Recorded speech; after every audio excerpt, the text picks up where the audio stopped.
Okay. Transitioned. Sound is all up. Mic check. Night Cobb. Make sure everything's still working. Following is a short count test of the 1MC 321 123 test complete. Excellent. Excellent. I feel like we're pretty level on the sound. I'm looking at the sound bar as I'm talking. We're pretty close. I just try to get everything dialed in so one of us isn't drowning out the other. Well, very cool. All right, despite technical difficulties, and there were many of them, we made it, and we are here, and we are aboard the bridge of the RSI Polaris. Welcome to the Armchair Admirals and Generals podcast. It has been a long time, Has man. been a while. It's been too long between your deployment and then me having more minions. Uh, And you moved to a new house. and moved into an oh man, so much has Yeah. changed. So much has changed. And you're an E8 now. You picked up E8, right? That was the pick, or did no? Nah. You went E9. You're E9. No, no, no. What No on happened? both counts. I've been an E8. I You've been an still am an E8. E8. Yes. I prefer senior chief, but that's okay. We can use the numbers for those of you that in the I Marines that can never value. remember which chief Nah, it's is okay.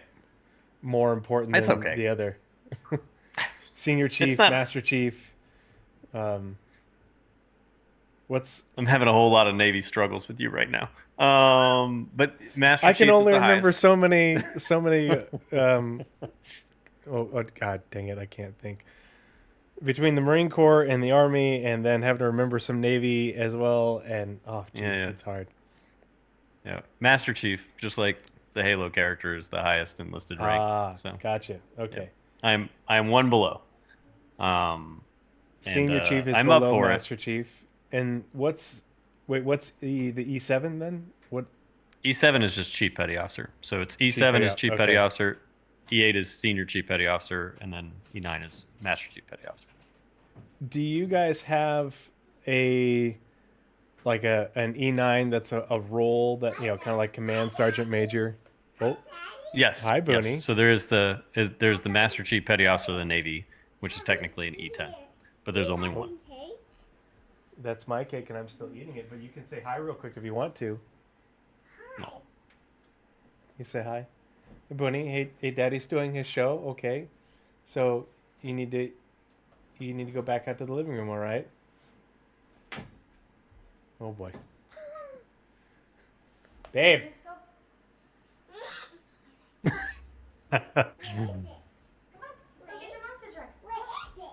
Thanks, buddy. I'll see you later. I love you. All right. That's my Lance Corporal Select. Um, Oh, I thought you were talking to your wife. My bad. no, that yeah the Just kidding.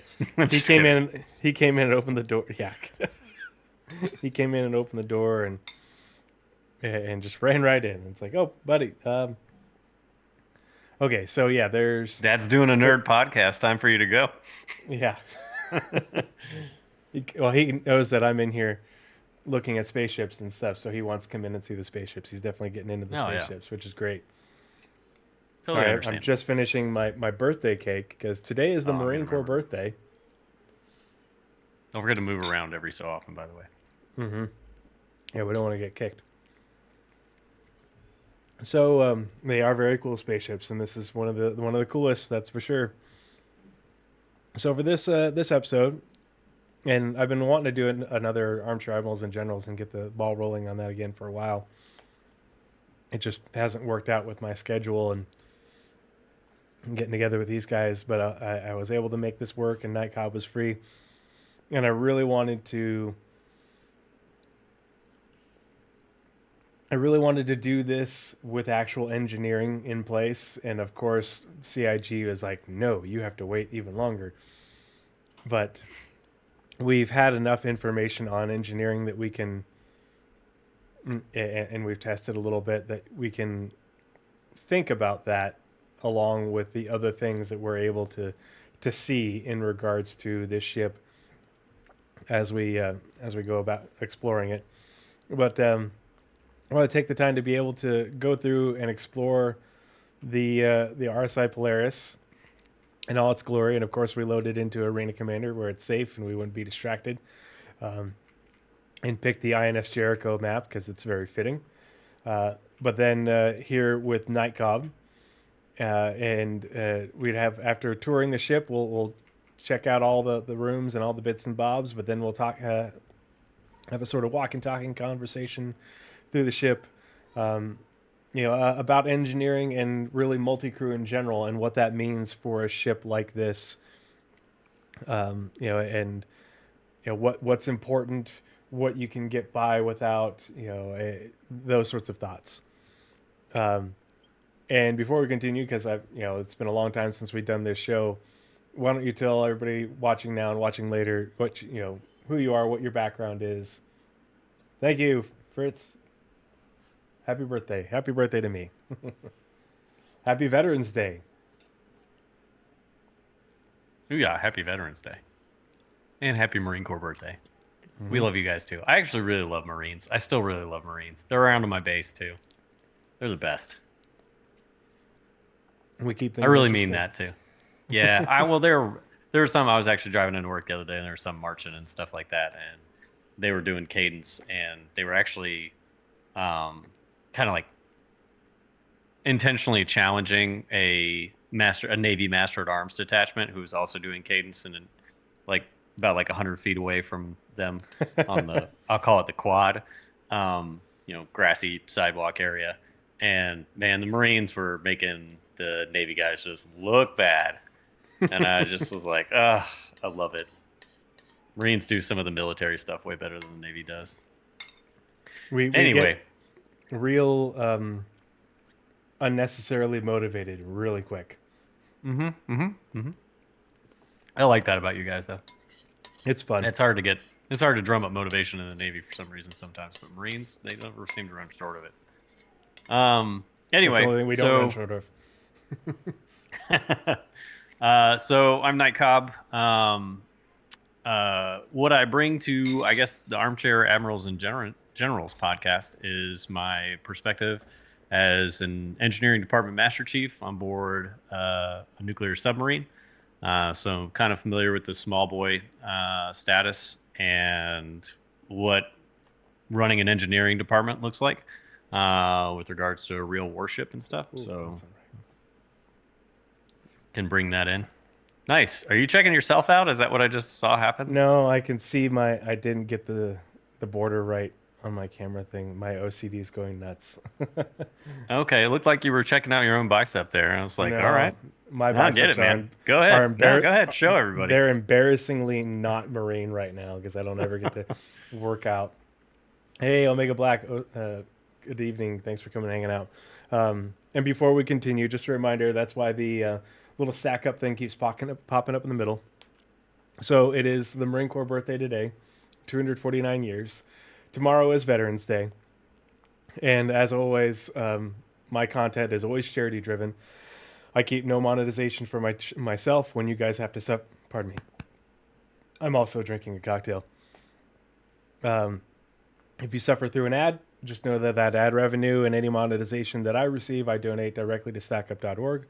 And so StackUp is doing their annual sort of like bigger charity drive thing because it's, they go big around Veterans Day and Memorial Day because StackUp raises money for in order to support veterans and members of the military through the power of gaming and video game communities to combat PTSD and veteran suicide. Is this show going to be really short? No, I'm just messing around.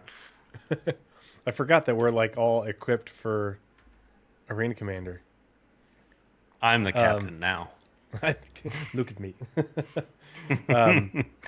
Sorry. But yeah, so that's what this show is about. And if you don't know what stackup.org is, you can put !charity in chat to get a link for StackUp. And there's !charity and ! The !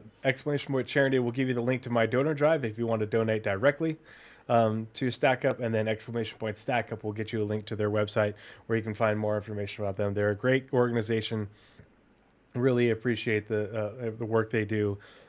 Last year, the community, my little community here, between my Discord and people who watch the channel, we raised almost $2,000, and we're well off that just because I had kids and I didn't stream for like half the year. But last year we generated enough money to support a loot crate where they sent like a PS5 and a bunch of games and some peripherals and stuff like that to a bunch of deployed Marines and sailors aboard ship. So really proud of that, and just got to Ooh, thank yeah. everybody. Yeah, it was super cool. The fact that we my joystick was moving. The fact that we got to not only support sponsor a loot crate, but a loot crate that went to a bunch of our people. Marines and sailors who are forward deployed, out doing the thing. Living aboard ship, which can be oftentimes not fun, and can Speak for yourself. Can wear on people. I'm just kidding. Sometimes you're right. Yeah, Yeah, it's it can hard definitely wear on you. when you're cooped up with the same people in a small environment for long periods of time, and way more about that than we do. But even being aboard an amphib, and you're stuck in your berthing day in day out with the same people who don't partake in the showers as often as they do. Along with all the training and everything, it can be stressful, and it's hard to, And I remember my first deployment, we had my company had 4 Xbox 360s, I think it was. We had one for each line platoon, and we stole Cat 5 cable from the communications department and ran Cat 5 from one berthing to the next in order to play 16-player Halo matches on our little tiny TVs that were like yay big way back when. Yeah, acquired. Steal is skillfully take equipment to an alternate location. Gear adrift is gear a gift. That's right. So yeah, big believer in stackup.org, but that's and that's kind of the impetus for this podcast, and started it with Night Cobb and Atira, who couldn't make it this evening, but we'll get him on again soon. Just a bunch of vets, talking about stuff in Star Citizen, and from our sort of background and our perspective. And if you've watched my channel, you may know a little bit about me, but we've got Night Cobb, who's the senior enlisted engineering expert, and is in a leadership position, in a supervisory position. I'm a former Infantry Marine and a current flight paramedic. I know how to run and gun, and I know how to patch people up when they go down. And then Atira Kell is an officer, and he's involved. And that's in about all he's good for. So yep, yeah, buying expensive intelligence, booze, and and having a fancy uniform, and and taking contributing not really much at all. Yeah. I'm just kidding. We love him, sure but we he like to does give him a things. hard time because we're both enlisted and he's the only officer. Yeah. And because he's an officer. Yeah, and because he's an officer, and he can't do anything about us giving him shit. All right. Before you keep going, real quick, Tree, I need you to come over to this tactical display over here by me, and look how bullshit it is. Look at the silhouette on it. You go over there and look at that. That ain't no Polaris. It does look like like an Idris. And it's a very simplified silhouette, but it does look like an Idris. But the turrets kind of match up. I don't know. Oh, wait, looks bullshit to me. It does. Can I zoom? It's very. I think it's non-functional for now. Maybe it'll be. It's functional definitely one day. non-functional. Yeah. There's a science panel over here. Look at that science. It could be very, very placeholder. Well, and so like this looks like it's almost like. You know what? I have no idea what that's supposed to be. Yeah, let's not worry about it. All right, we can get to the ship tour if you're ready. Sure. I just saw that and I wanted you to see it. Yeah. I mean, it's nice that it's not a static image, at least. You remember the older ships where it's just a static image, like it moves around and it looks like it's doing something. Oh, yeah. Science. This thing's blinking at me in ways. Yeah, there's lights and blinks. Yeah. I'm with you. Science. There's waveforms. Look at that. Yeah, waveforms. Mm-hmm. Can't go wrong. Yeah. So, here we are at the bridge, and we've got our pilot and co-pilot, and as far as we can both tell, you can fly from both seats. Well, hold on. This one says enter pilot seat. This one says enter co-pilot seat. So yeah, you can fly from both seats. I definitely flew from this seat earlier. Yeah. I wonder how that works if both people like put in inputs. I'm not I going to assume try left right now gets because choice. my sticks aren't set up. But then we have a enter seat. What does this one do? We want to check out that other seat over there. That's what I'm doing. So we've got enter. Okay, so this lets you can enter a Enter remote turret. turrets. Yep, that's what I've got as well. Oh, okay. So this one's a missile turret. What is your turret? Oh. It is guns below. I'm on the ventral side. Oh, okay. So the dorsal and ventral turrets are both remote. One of them, I'm on the ventral one, and it's a missile turret. And there's a PDC right behind me. And you're in the dorsal turret, and it's remote. This And is this is the ventral. or sorry, You're on the dorsal. I was dorsal. You were ventral. My bad. Okay. That's all right. So that's how you access those two. And then, as far as I'm aware, the rest of them are manned from what I've been able to find. And actually, I should have left that up. I forgot to bring it up. Or I forgot to leave it up. I accidentally closed it when I had to restart my computer. Everything is up on Urkel as well, which is really handy.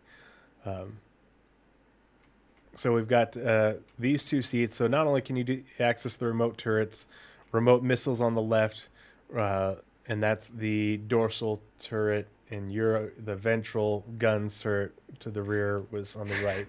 Or did I That's get that the wrong? bottom turret. You were on the Bottom. top one. I was on a bottom one. I get. We don't use dorsal and ventral in the Army and Army aviation, so it's always fore and aft and up and down. Yeah, I got you. The missile turret is on the top rear, and that's this left seat. But you can also access all the engineering panels from both seats, because that's pretty handy as well. And then the captain's seat, you've just got these two little MFDs. displays, and you can come down and look at them. But they're pretty small. It definitely does give it a pretty commanding. I accept your offering.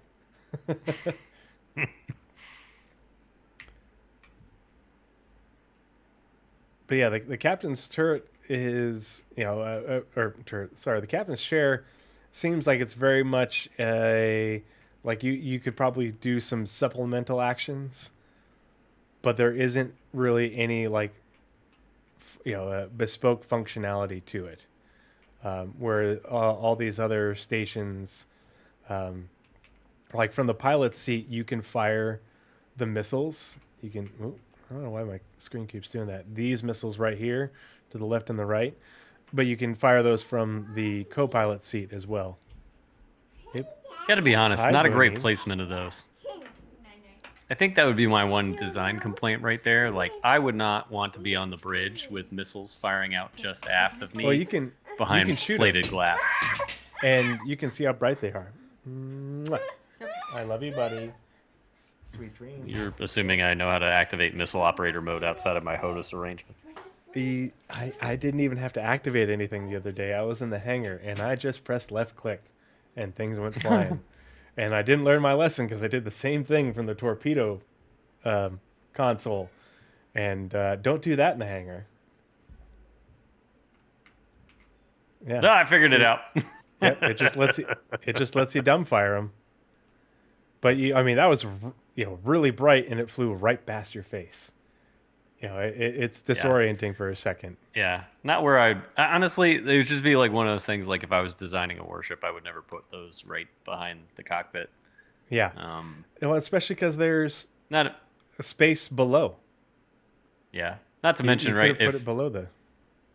If these were explosive and able to be detonated by fire, Ooh. like the last place that I would want it is to come through the bulkhead right here.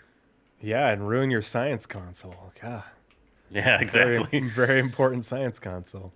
Yeah, for cinematic effect, it looks great. Don't get me wrong. Yeah, yeah. It's definitely a cinematic choice. Rule of cool, and yeah, socially confused in chat is correct. This is a perfectly good seat for us to put a tier kill in, and let him be distracted and feel like he's doing things. True. It's elevated above the rest. It lets him feel like he's in the position of authority, and that's the important part. So, and I don't see any component or anything access in here. It doesn't seem like there's any fuse relays down here in the lower part of the bridge. But when you get up here to the upper part of the bridge, and it's interesting that and this might just be because it's PTU, but the globe in the Carrack works right now, and this doesn't turn on or do anything. And so I wonder why that is. But as we found, we've got component access. Oh, it took a fuse out. Okay, that's a fuse. Put it back. Sorry. Took a fuse out. And I guess these would be the computers. Where you could put. I would blades assume, and yeah, stuff. like radar, or flight Mhm. ops or nav ops. I don't know if these are something else. Like there will be a component Placeholder here that diagram. isn't in game yet. I don't, because it doesn't tell you what this one is. Like these, you're just looking, but and then again more blades over here. There's a slot here that looks like it should be for fuses, but then there's this If great anything, big. I would assume these would be the ideal places to swap out radars. If you get a warship like this, you got the Mhm. hologlobe up here. What I would expect is what makes sense, similar to like nav center on Mhm. a submarine. Like all the navigation related equipment is nearby. Where you're looking at charts, where you're updating VMS, all that kind of stuff, and maintaining position of the submarine. That way, you don't have to go far to troubleshoot and be able to see the results of said troubleshooting immediately, That makes or the sense. results of said repair. It's interesting So, because it's such a big bay, and it has these like three sort of Part of the slots. crew. Part of the ship. so I noticed it says air Part of the intake crew, system. part of the ship. I'm wondering Part if of the this crew, is part of the reserved for ship. life support stuff. Oh, that could be it too. Yeah. Yeah. Yeah, it says air intake system. Although this one's backwards, it's interesting. Yeah, if you look, it's air intake backwards. This one's written correctly. Whoops. Yeah, that's a whoops. I mean, But anyway, that's a lot of life support. My goodness. well, I would imagine what it is like basically, I would expect 6 systems of either scrubbers, essentially CO2 scrubbers, Mhm. um, or because I doubt they would put like the oxygen generators here. I would assume that they'd be the scrubbers for getting rid of carbon monoxide, or burners for CO2, or some Yeah. kind of sci-fi process for that. Not exactly the place I would expect it to be maintained, like up on the bridge, but unless the bridge needed to become its own habitable module, at Yeah. the very least you would have the command crew with The the air ability to maybe intake to could affect some. also be for cooling, like if it was avionics and comms, That's and true. it's I That's mean true. it's just air intake, for looks rule of cool, and this is for cooling purposes. It's just interesting that there's like three slots as if it was three different components, but it's probably just one big one. It just seems like it's a really big cabinet for something. It Yeah, could I be agree. yeah, but I agree. Like for and because it's the Polaris, and it's got to have a capital class radar, and I haven't seen we'll keep an eye out for it, but I haven't seen it anywhere else. But like I agree, this is where it would make sense for it to be. But we'll see. Oh, hit placeholder diagram. Yeah, I noticed that too. Mm-hmm. And of course, we got a fire extinguisher, and there's quite a few fire extinguishers as you move through the ship. We've Indeed. got another one here, and then we've got 8 total um, escape pods. Yeah. And You know, it's part of basic DC quals on board a submarine to like be able to have memorized and be able to list off every single fire extinguisher location with its type. no way. Oh yeah, I mean, that makes big thing. sense. Yeah. So if I don't. you know you're serving on board RSI Polaris, guys, that's Mhm. going to be part of the basic qual process. Just letting you know. So Yeah. I mean, it you don't get makes your fish until sense. you've memorized all the fire extinguisher locations. Because I mean, you don't want to be the person running the ship, and you invite people on to help crew it, and then you tell them, "Hey, go do this," and then you're like, where is it?" And then you have to describe that as you're trying to do something else. Where's the best place to skate? Down in the cargo bay, definitely. There's Yeah. lots of ramps, things to grind on. Jen and Tonic AO7, good to see you. Captain Cranky, thanks so much for the follow. Um, and if anyone in chat makes a donation to stackup.org, if you will just let me know in chat, unless you want to be anonymous, but I like to give credit where credit's due, provide props. I got raided the other night, and somebody made a donation and did it, sneaky like, and it doesn't give me a notification that someone made a donation. And so, like, if you're given to the cause, I want to shout you out and give you the props for doing so. It's nice that they do have the escape pods in there. It'll be, God, yeah, who knows how long it'll take for those to get in to be functional, but it's smart that there's 8 pods, there's 5 stations up here, at least seats, plus, who knows if, somebody would be stationed back there. So that makes sense that you'd have this much ready access to escape pods this far forward, and then there's more towards the rear of the ship. This elevator will take you down to the torpedo area, and it'll also go all the way down outside the ship. So it's nice that you have exterior access that way rather than having to wait for the giant wing ramp things to deploy. You'll see what I mean when we take a look at it. And then, of course, we have our armory here, which is pretty impressive. The only thing is, it feels like this was a choice of, well, we don't know where else to put this because it's not really close to anywhere where you would be, grabbing weapons to defend a access to the ship other than that elevator. The airlocks are very far back. If you were like docked to a ship you were boarding, the hangar is way far to the rear.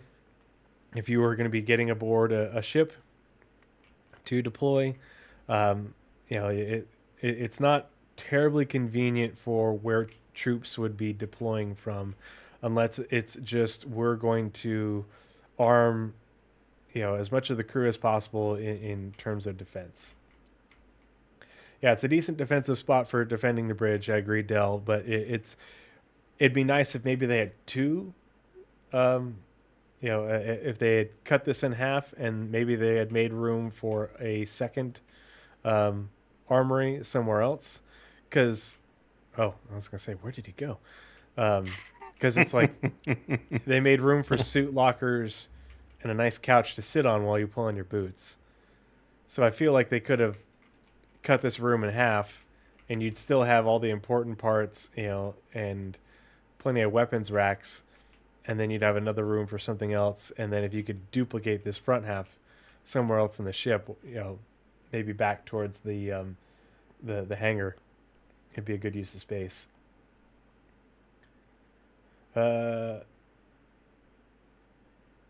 Socially Confused says also the execs quarters was there originally. I thought, yeah, that's what I thought too. And right now we don't have access to the captain's quarters, and I don't know if that Where is door it? takes you to both. This right here? Yep. Oh, the one that's that locked? door. Yeah. Yeah, so that'd be the. I know somebody asked it later on there about like what this feels like to me. One thing that I would expect is the captain's quarters to be immediately behind the bridge. Um, Literally, so the captain, because real warship, at least on a submarine, right? Yep. When you're out there, you'll have essentially an officer of the deck who is the captain's qualified representative that the captain trusts to drive the ship, run the ship while he's down, sleeping, because ultimately he's responsible. So typically, the captain's got an open mic that plays what's going on in the bridge at all times. So it's as easy as the officer of the deck being able to just yell out loud, "Captain, request you come to the bridge." Um, Even before grabbing like an MC, if there's something that needs to be adjudicated, or if the captain's just down there playing video games in his stateroom, he can just literally come walking out. If he hears stuff going awry or he hears stuff he doesn't like, he can come onto the bridge and be like, "What the hell's going on?" And it's an immediate access. Hmm. Like it is no more than 10 steps away. And don't get me wrong, this is kind of close, but it's almost two compartments away. Yeah, you've got a Um, door and another yeah, door past all the escape pods and all the and way down. another door. Yeah. It makes you wonder if they could have swapped things around Yeah. so I that would have way swapped this compartment and that compartment right there. Or the escape pods and the elevator captain's quarters armory. yeah, almost if this had been on the other side, like the captain's quarters armory had been on the other side of this Hmm. maintenance elevator. Oh, well, yeah. I would have just swapped these two. Yeah, and Something. that's the thing. It's like this right here doesn't feel like there's a lot of room left for a captain's quarters and an XO quarters, and the XO, you know, is having an XO's quarters important? No, but it's something that they talked about in the concept. But here we have more fuses. So this is there's that first fuse box up there in the component hatches in the upper bridge, and we have some more right here. So We'll get to engineering, by the way, and what my thoughts on engineering are. Don't worry. yeah, oh yeah, we're gonna talk about engineering. So what we're the plan for this evening is we're gonna do a tour and check out all the compartments, get the lay of the land, and then we'll after Night Cobb has seen the whole ship and gotten his fill, and we're gonna talk about uh, what multi crew and engineering means for a ship like this, and what his thoughts on it. Um, in regards to both from a professional perspective, but also from a gamification, bridging the Yeah. gap. Yeah. Because nothing needs to be hardcore sim, please no. Ooh. Um, Don't yeah, mind so me. these are the two top turrets, I think. Yes, So that's on what it either appears side. to be. Yep. Yep. I do like that. So originally, all the turrets were duals, and now the turrets are all quads. Um, and interesting. So I was looking at Urkel before, and um, one of the turrets was bugged for me. One of the ones with repeaters the other day, um, in that like 3 out of the 4 guns were firing and one was not. Just little things. But from looking at Urkel, all the man turrets are the same, but I think two of them Ooh. are. Some of them have cannons, size 4 cannons, and or That that uh, bottom uh, turret is not the same as these. no, The one under yeah, the nose, oh yeah, the that's one got on the big nose is ballist. big. Yeah, Yeah, that that's one's a got big big, ballistics. and those are bespoke. They're not even named on Urkel. It literally says bespoke, and the ones on the Yeah. bottom are size 6s. But all the defensive turrets, like the ones we just entered, those are all quads, and they're all size 5 turrets. But stock, some of them are size 3s, and like those ones we were just on were size 4s. Um, and so, like I had originally had concerns that they were going to upgun that nose turret to size 7s, and I'm glad that they didn't. It would look ridiculous, but I think upgunning them from size 5s to size 6s doesn't change the role of the ship, um, but it does give it a little bit more standoff capability. But then all the other turrets being quads and having the capacity to all be quad size 4s, like that's a lot of DACA. That's a lot of defense. And even though they some of them come stock with size 3s, you can upgrade them to size 4s. So, it's no big deal. And 4 size 3s is a lot of firepower. When you're talking about anti-fighter, because that's what they're for, is they're an anti-fighter screen, they're anti-missile torpedo screen. Yeah. Part of the crew, part of the ship. Slay J, thanks for the Part of the follow. ship. Oh Part of shit, the we just crew, got part of raided. the man. Part of the crew, part of the ship. We get raid by. Star Jump Star Jump. Ender. Hey, welcome. And Star Jump Grim. Thanks again so much for the raid. Man, second Part of time the in a crew. row. Part of the Holy ship. hell. We're Part going of to the be here crew, this part of the day. ship. Part of the crew, part of the ship. Well, Part of the crew, part so of the ship. just to give you a heads up, Trey, I don't know if you noticed, but there's a timer Part on of the this crew. custom Arena Part of the Commander ship. match that we're in. Part of the We've crew, got part of the 53 ship. minutes to Part of the explore crew, this. part of the ship. Part of the crew, part of the ship. I didn't realize. Oh, I wonder if there was a Part of the setting that I crew. forgot Part to of the change. ship. Part of the crew, I just part of the noticed ship. Hey, get some Countdown. rest, Part of Grim. the Thanks crew, again part of so the much man. for the Part of the crew, part of the ship. the raid. Really appreciate it. Hope you guys had a good stream. Love you guys. Love your content. We're just getting started. Hey, Angry PC Tech. Good to see you, buddy. Thank you. Happy birthday. Happy birthday, Marines. Happy birthday, Marine Corps. And happy Veterans Day tomorrow.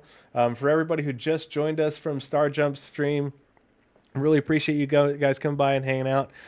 We're in Arena Commander right now, Night Cobb and I. This is the Armchair Admirals and Generals podcast, the first one we've done in a while. And we're touring the RSI Polaris, just going through compartment by compartment, taking a look at the ship and what it looks like, what our thoughts are. And then after we get done getting the grand tour, we're going to be talking about engineering and multi-crew gameplay and what that means for a ship like this, and especially Night Cobb, what our thoughts are in regards to what we can apply from real life experiences to what this might be like, once it's all, in and functioning, hopefully sooner rather than later.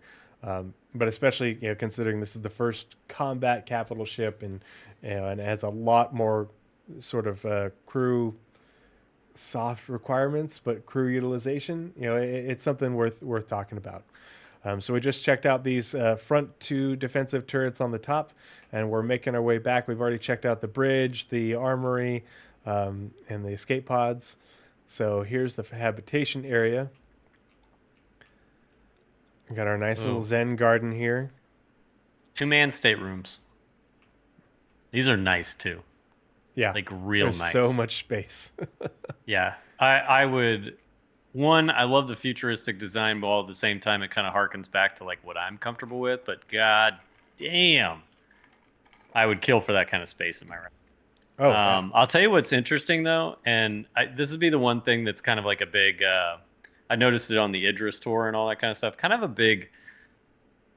I guess I don't want to say ignorance of the reality of living on a ship like this, but you know what there would absolutely be in front of both of these bunks? Privacy curtains. oh Like, yeah. you would never just be like chilling here with no privacy curtain, and in fact, your privacy curtain would be drawn most of the time. Sometimes when you're not in the rack, the privacy curtain is open, but it would definitely be installed, like ready for you to hop right into the rack and immediately close it. And that ladder right there would piss me off. Yep. That'd be the one thing I don't right like. there by your head. Yeah. Yeah, no, you'd have the honestly the top bunk person would have to be just able to jump. That's what we do. Or they'd have like a handhold ladder up here, up in the top. They'd have like some kind of handhold to grab up and kind of lift themselves into it. But that ladder would be like if a casualty got called away, and I just like somebody called away a fire, and I rolled right around to jump out of that rack. That ladder is gonna get horribly in my way, or I'm gonna bash my skull into it. So there's the toilet. This is the shower. It's a shoilet. It's a all in one. I'm active duty Bender Star said- Jump. Yep. Yeah, I'm the for those of you guys showing up. Yeah, I'm the engineering department master chief on board a nuclear submarine. Still active duty. I definitely. Oh man. See, and like, I Thank you for your service.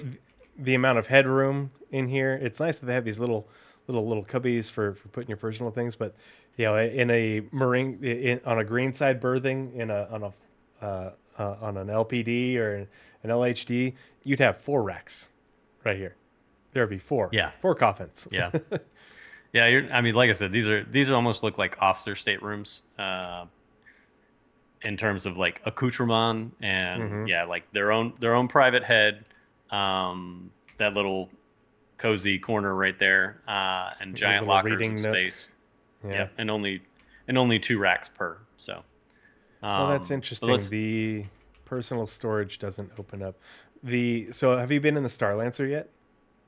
No, I Oh, have more not. fuses. The Star Lancer, each room is an Two, ensuite with a double bed. 6. The Oh Star yeah, Lancer was built 8, for love. 10. So it's 12. Is this the only berthing area? Yep, this is the only habitation area, and that's why like people have been mentioning the XO's quarters because it says crew of 14, and in the original concept, along with the um, it was in the brochure. They said there was an XO slash pilot quarters. Oop. Um, and so now it's Surprise. like, where is it? Another fire extinguisher. We saw some more fuses right outside here. Where's my goddamn pool table? CIG. Well, so I it's a warship. I wouldn't expect anything like that. Or at least not But this they not this promise. size. Not this size. This Yeah. is a small warship. Like this is a small crew. I would Mm-hmm. expect pretty much the bare minimum of recreation around. I gotta say I love these little nooks right here Oh for yeah, like it's great. because you can tell like it's not just a. This is what I think is accurate. It's not just a mess hall, it is also the recreation area. So, Mm-hmm. and typically, like Los Angeles class submarines and even Virginia class submarines, like you're gonna find that you play where you eat. Like the hangout spot is also where you eat. So there's very few like lounges. I'm gonna put that in quotes. So if you're hanging with other members of the crew when you're off shift, when you're off watch, you're typically going to be hanging out in the mess hall. And this is kind of like that combination of that feel. Now, normally, I'll be honest with you, they're lucky to have these nice little seated areas just off the mess decks. I think that's a great design, though. I love it. Yeah, I wish it was like this on the submarine. it's really Um, nice looking, and you've got yeah. your seating. Like I can, I spent so much time in our berthing areas on marine ship, not marine ships, but LPD, the amphibs. Every berthing had a small like picnic table where you could probably fit like four people on each side, um, at one end, with some storage above hand. And you're always fighting for that space to play a board game, play cards, um, you know, uh, if you're at a writing assignment because you're a squad leader or something like that, all sorts of stuff. And you're always fighting for that one table space. And you've got this nice table space.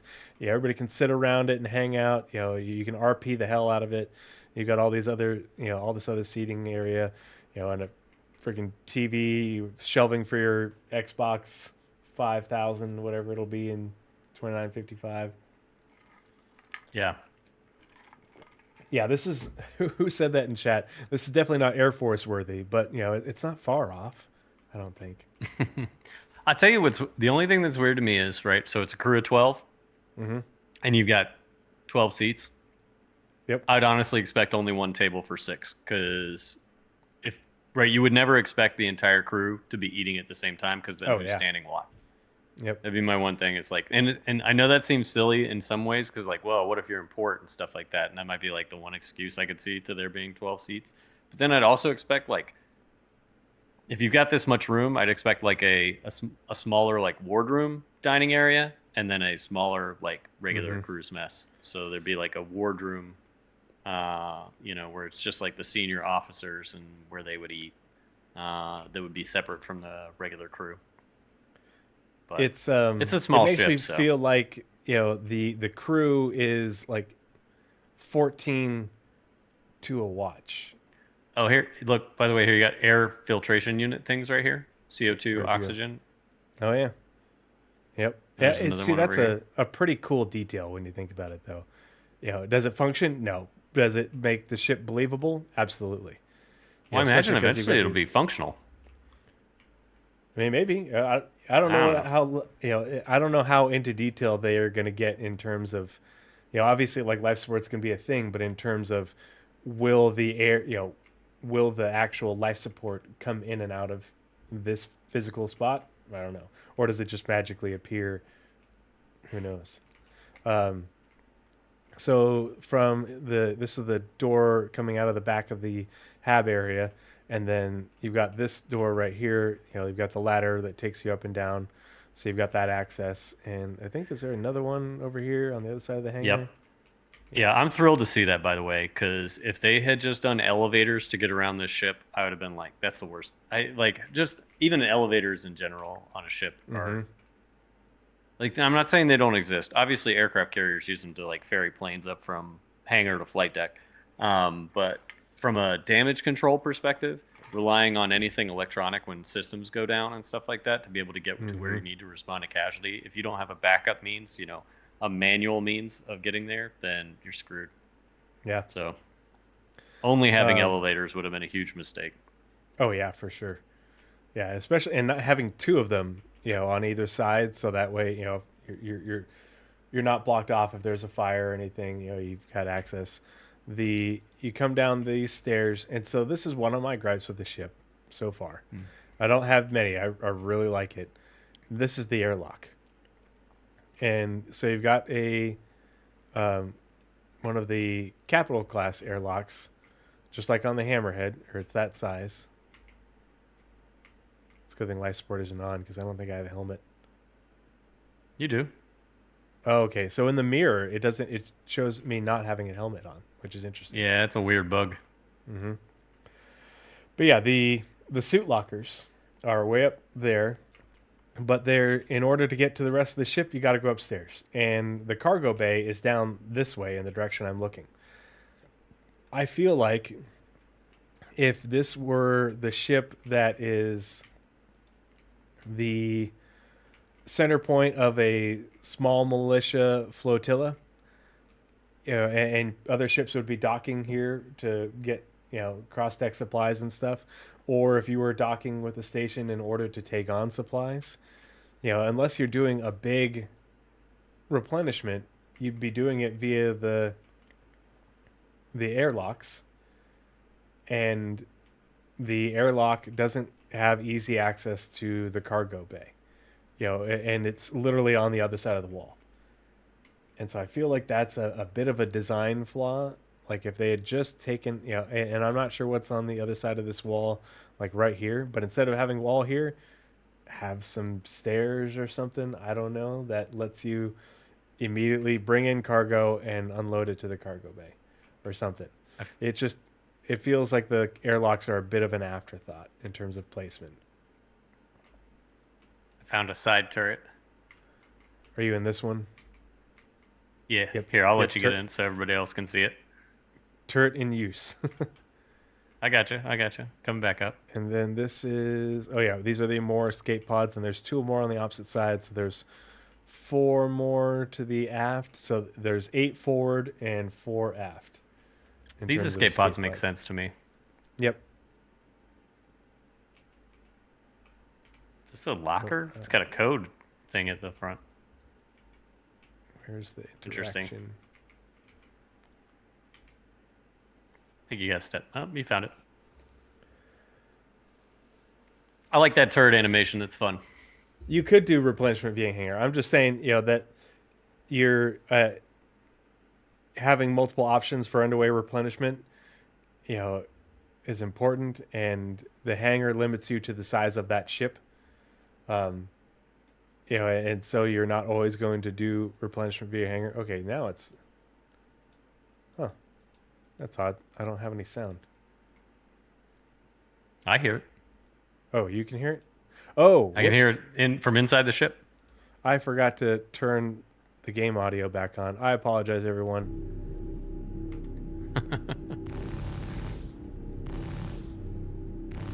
See, and that's interesting. The other day, when I was I'm pretty sure I was in this turret, I had a larger ammo pool. We might not have all the boxes for the weapons, the Lego boxes for the weapons punched in. I haven't messed with an engineering console or anything like that since we loaded in. That could be. right, man. Yeah. 40 minutes. Stop shooting the pew pews. Yeah, and we may have to like just reload. You know. Yeah, go It's power true. up the weapons. And we'll come back through here. We'll do a circle around the hangar before we go into the hangar, because then we can go down from the hangar. Oh, here's your bay. I found your bay. See, and this has me very excited. It does feel like this sort of desk space is a little bit not well used, because Jesus. I'm looking for storage. Well, that's the thing. It's like Yeah. I'll be Where honest there's with you. no Like one, it's like cabinets? 4 beds. It's a small crew for 4 beds.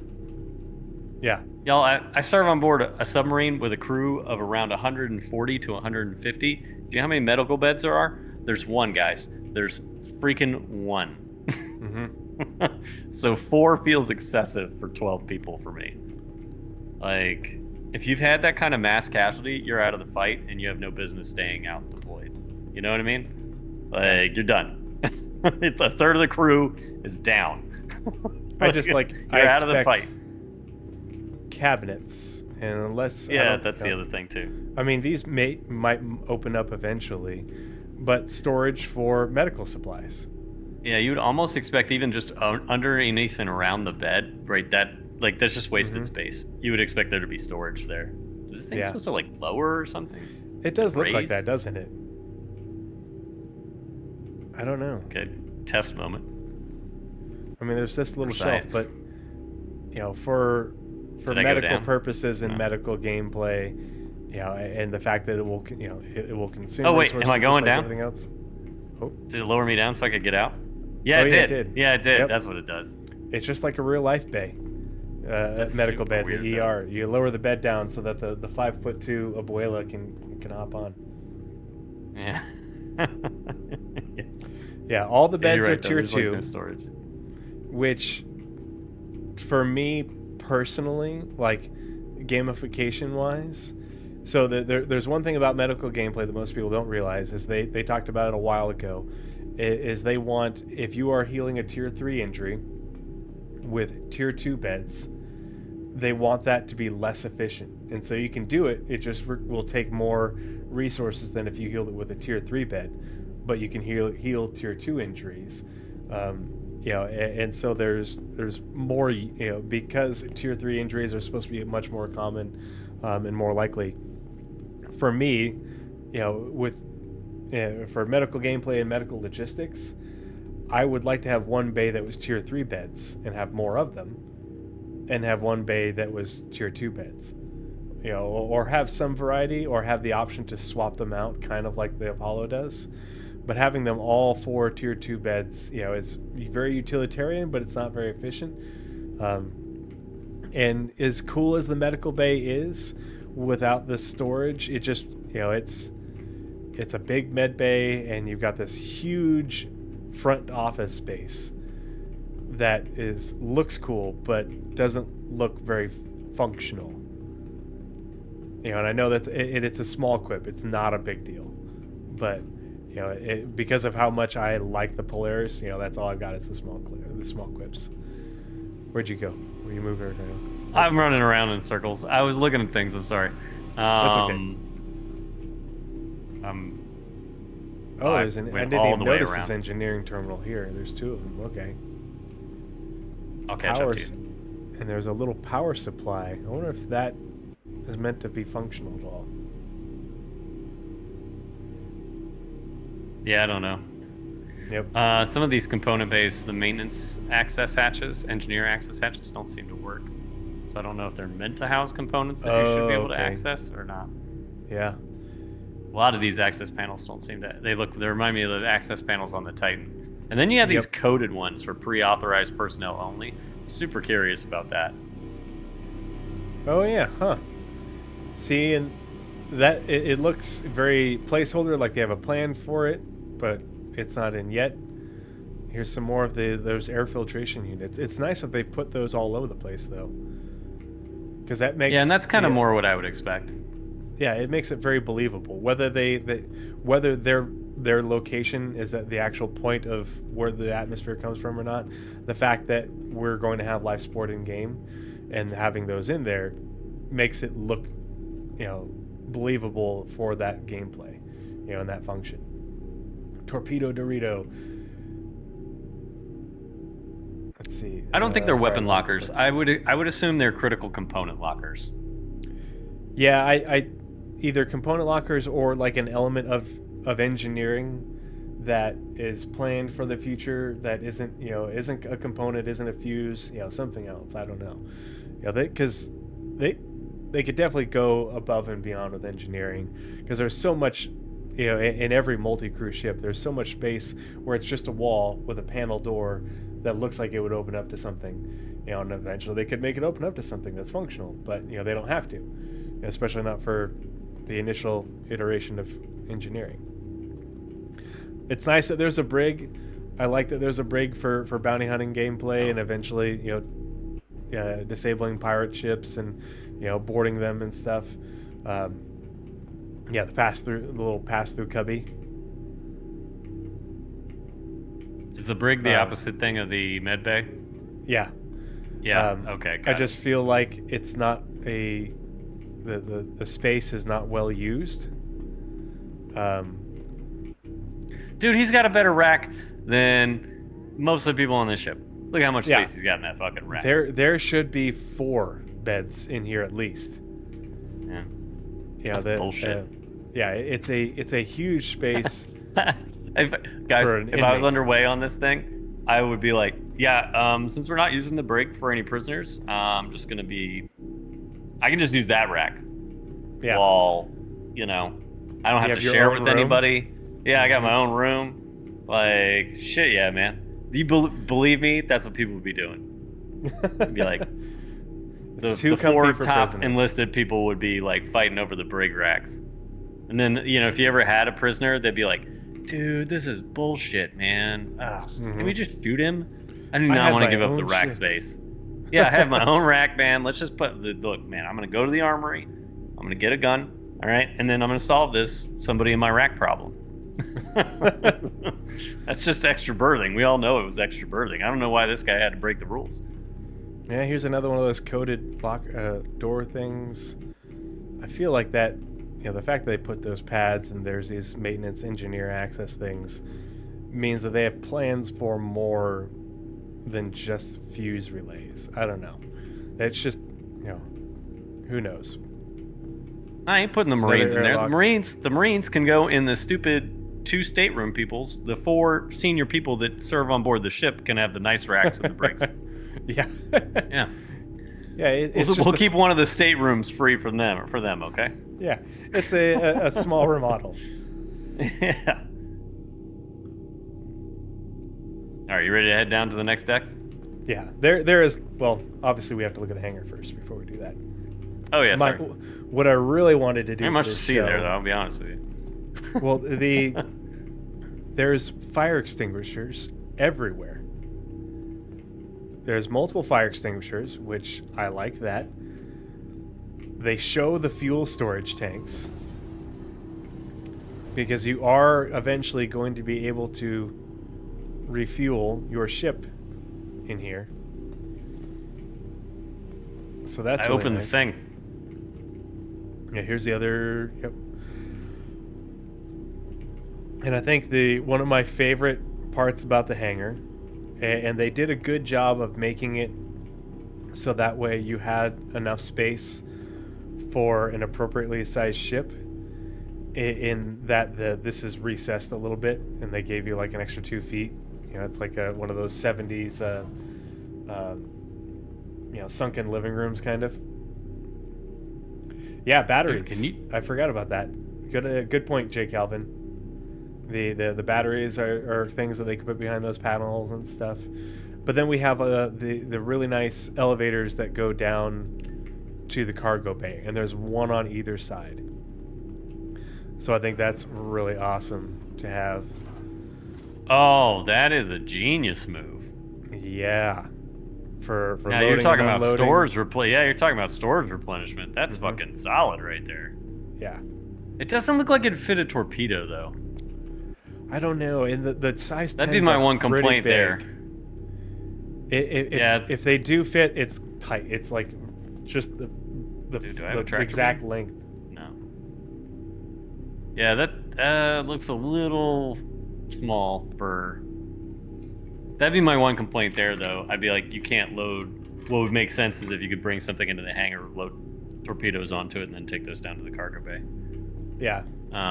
But that is still nice for. It's a nice thought for replenishment of some kind. Yeah, right. replenishment, or whether you're replenishing whatever ship you've got on board, or they're bringing you supplies. It works either way. And not only do you have the lift to engineering, but you also have the stairs, like you were talking about. Yeah. I'm trapped in here. Open. I figured it. You just gotta click hangar. All right, but we'll go down let's go down the manual way into engineering.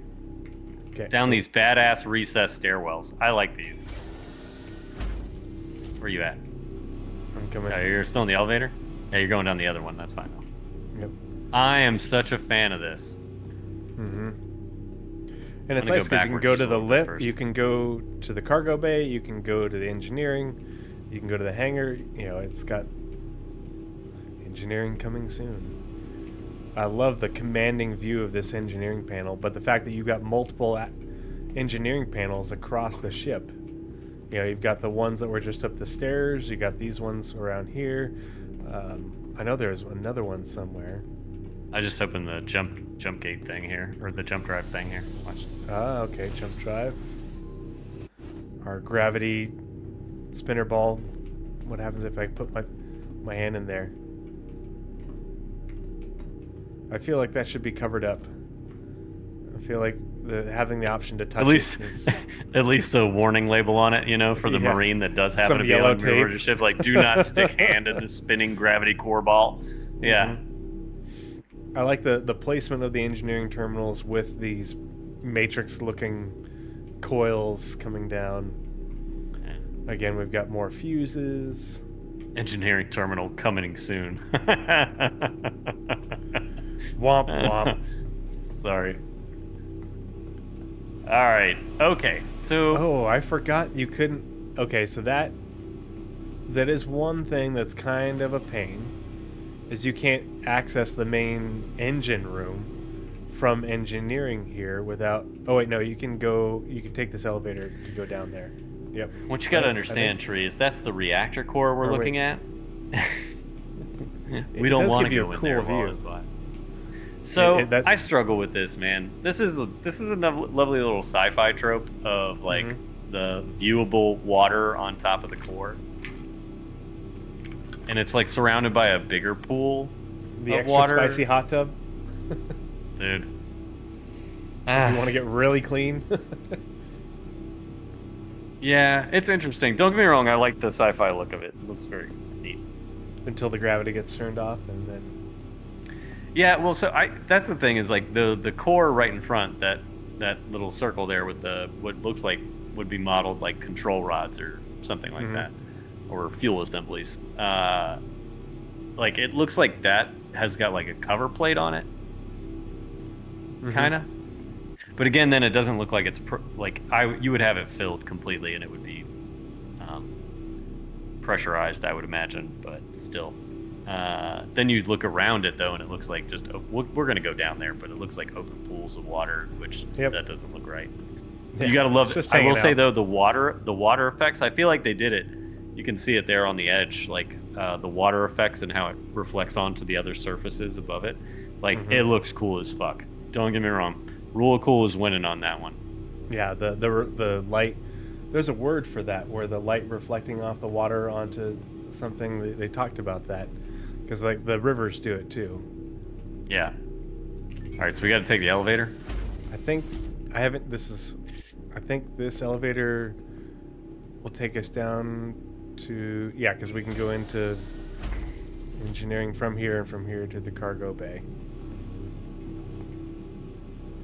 Okay, so I guess you would have to take those ladders that we passed earlier to get down here. Or we can have to take that ladder down toward the pool.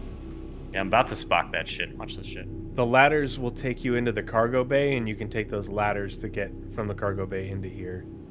I want to jump this and jump into the pool, but I tried. yeah. So it looks like there's just freestanding water around the core. Mm-hmm. I don't know. Actually, I don't even know if there's a glass plate on that thing. No step. What else are you supposed to step on to get there? But I like how they put a no step sign. Yeah. And it's interesting because they gave you a ladder to get down here. There's this hose sitting here, like somebody, siphoned to get the water in there, or they have to do they have to regularly fill it like a residential pool because of All right. So the water level's getting a little low. Send the ensign down there to fill it back up. yeah. So that's not something I would expect to see on like a warship. Is just like this random hose not appropriately stowed. You go into combat, shit starts getting knocked around. That's a safety hazard and stuff like that. I'd always expect shit like that to be stowed. Shit that does look legit though, and that I appreciate is I'd assume these pipes are for coolant and stuff like that. These big pipes, they almost look like steam pipes that I have in my amateur room, but that's a whole different story. I wouldn't expect anything to be steam driven on this thing. So I would expect it to be like coolant of a type for all the components. This looks like a big ass engine. I like it. Where did you go? I'm over on the left side of the bore engine area. Oh, okay. And it's nice that they have, that these panels are, they don't give you any information, but they're sitting above multiple engineering consoles. And there's a relay, pardon me, got a cough.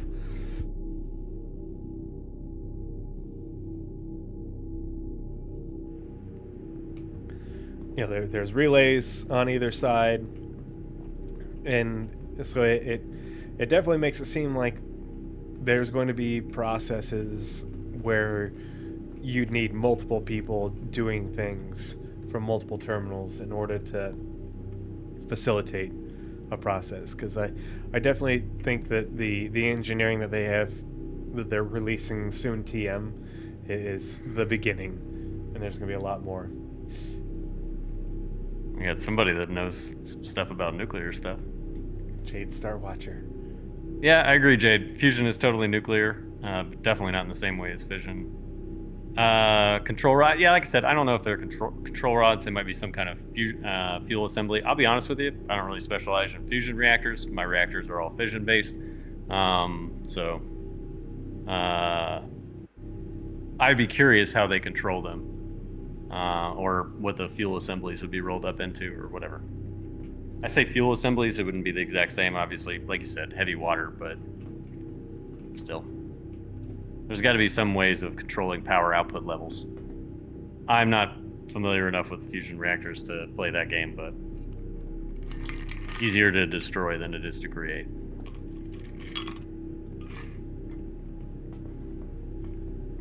All right. I like that there's animations. CIG does. Yeah, I do great like the animations. It's all good. Even though it doesn't do anything, having them is cool. I don't know what I'm looking at right here at the other end of this, but it's pretty, and I'm sure it's not radiating me in any way, shape, or form. Yeah, it's interesting how it's pointed right here, and I'm like, in real life, I would be very uncomfortable standing in front of it. But I'm also very much drawn to it like a goddamn moth. Yeah. Look at the pretty lights. I'm sure it's not bad for my exposure levels. Yeah, not at all. It's fine. As it that's sits a lot above of fucking the water. extra spicy hot tub. Yeah. So, Jay, we were talking about that, but then I looked down below that thing, and those all look like control rods. Like individual triangular control rod fuel assemblies down beneath the water level there. Like, that's what it looks like to me.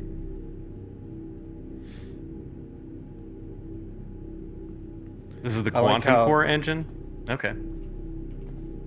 Well, that sounds cool. You can see it says coolant storage on the side of these things with the hoses that just fall out of it. But then you've got the hoses, wires that are falling out of the distal end of this thing that like lay over things, aren't secured at all, or practically like just hanging out into the water. It's star water. It's so special. Yeah, so look at the size of these cargo lifts, and then think about the size of that when we get over to where the torpedoes are at the other end.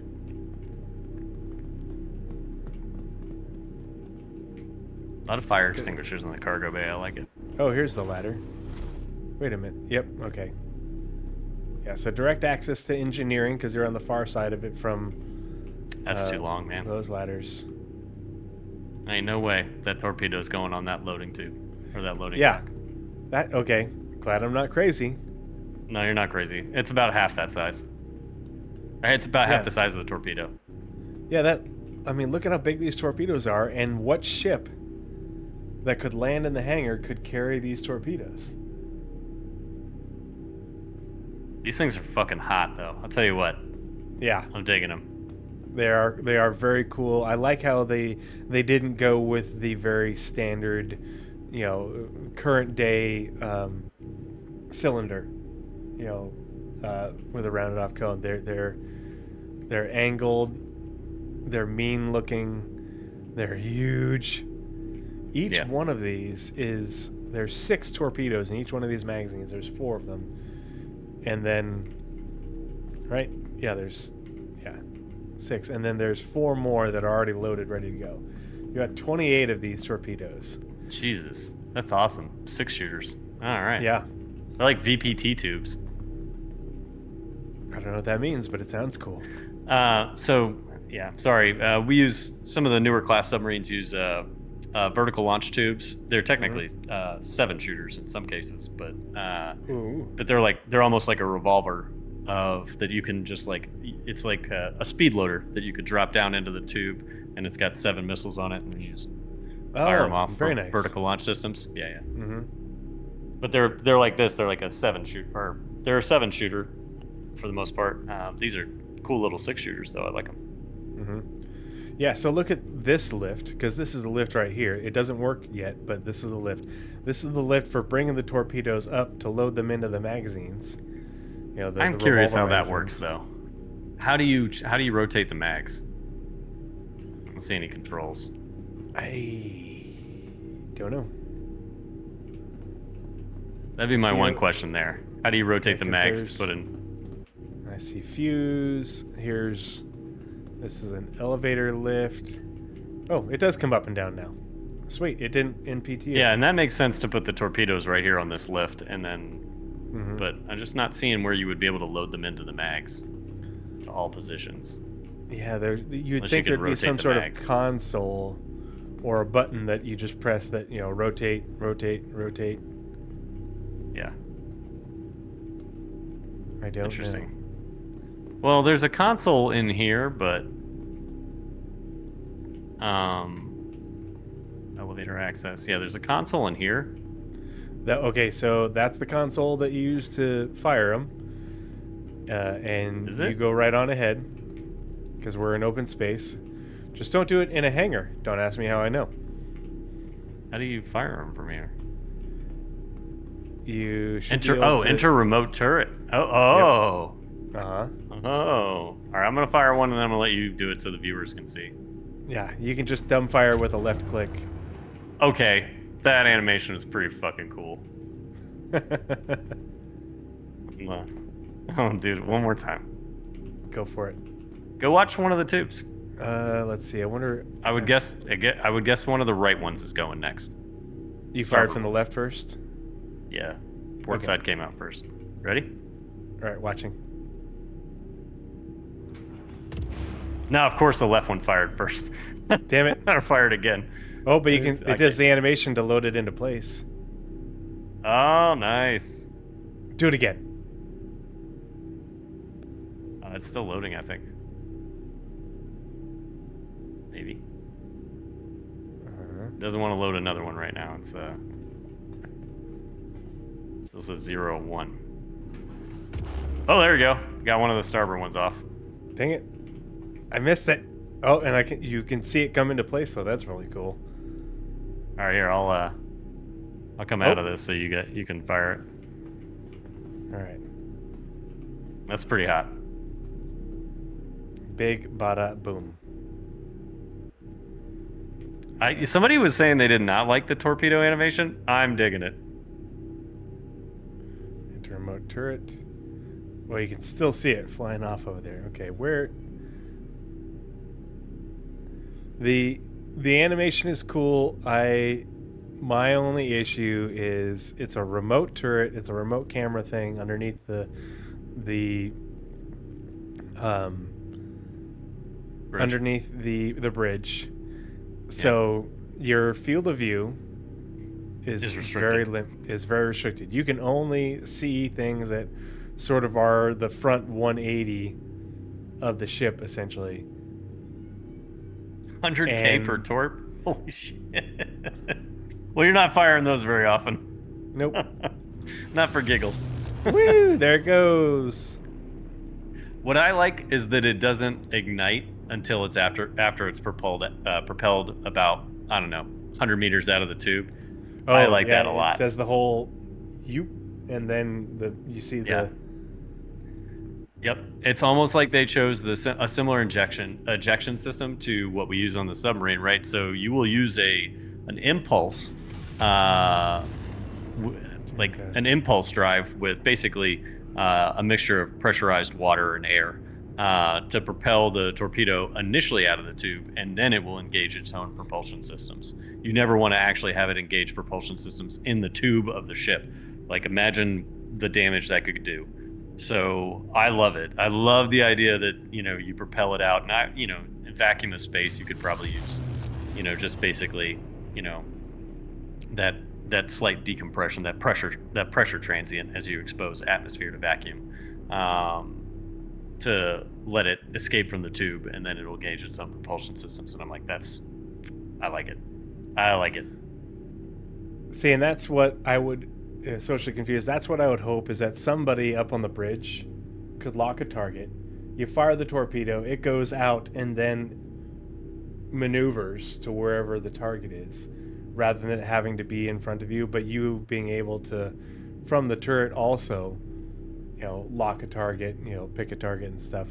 I just counted it. It took 25 seconds for it to load another tube in, or another torpedo in. Fire another one when you get a chance. I want to see the animation from back in the torpedo room.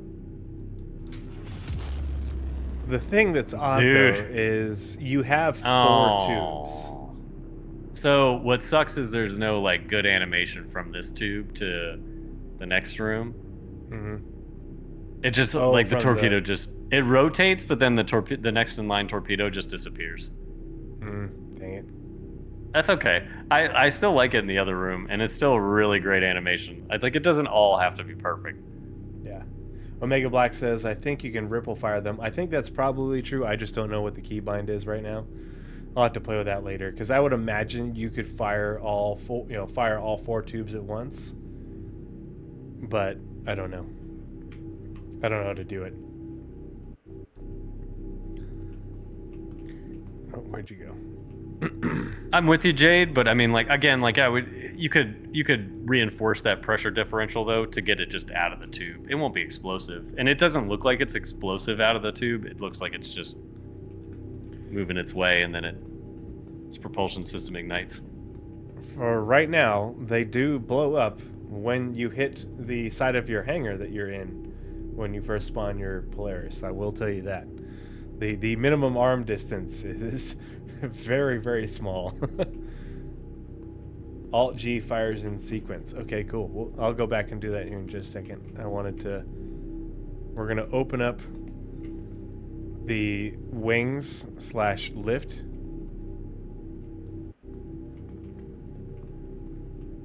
For the cargo bay. Because these things are just absolutely ginormous.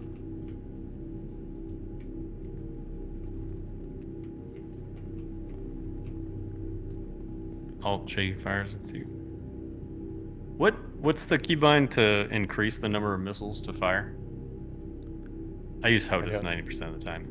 That's the thing, is I do too, and I don't have mine set up for .3. I've just got new sticks, so I haven't committed to memory. Yeah, use the ramps for better in-atmo performance. Look how long that stupid thing is. It's just ridiculous. I almost, like...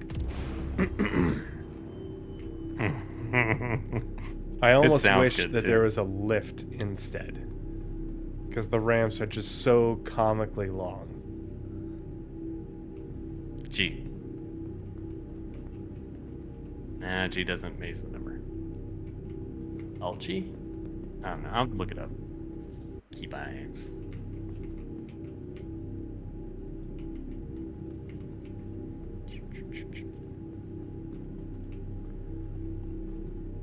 You keep talking, Free. I was just... I'm just looking at how to fire more of the torpedoes at the same time, just for giggles. Let's see, and... Okay, you can see, yeah, the magazine's got some empty spots back here. So it is, like... Yeah, it is reloading from each magazine as it rotates. Yep. Oh, it didn't work. You were right, it's G. See if I can try it. So someone had made the comment on on Twitter that how do the torpedoes from the magazines reach the torpedo tubes? Pardon me, I got a cough. They do it by magic. Space magic. Well, the guy who actually built the system, it is physicalized. Ooh. And the torpedoes get, like, loaded, and they go out, and then around the elevator and into the torpedo tube. I repinned his comment, or I retweeted it. Oh, were you able to do it? Alt G? Yeah. You're able to do all four? Yeah. Oh, man. It was hot. Real quick way to burn almost half a million credits. So if you're gonna burn $500,000, that's one way to get it done. I like it. Wish we I'm not sure it was worth it, but I enjoyed it. Oh, okay, it retained it. All right, we're all loaded. Yeah, get him.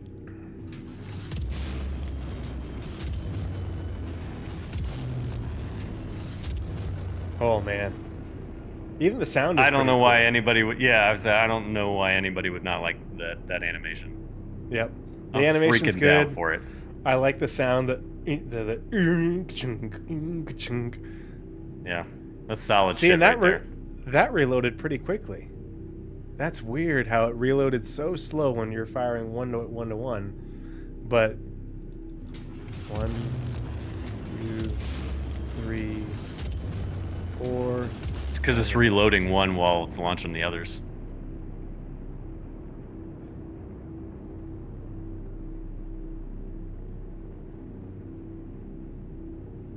Guys, he ran out of fingers. That's really what just happened. It's not that he stopped counting. That was 17 seconds from when I stopped firing. So it's 25 seconds to fire all four, to reload after firing all four, or 25 seconds to reload after firing one.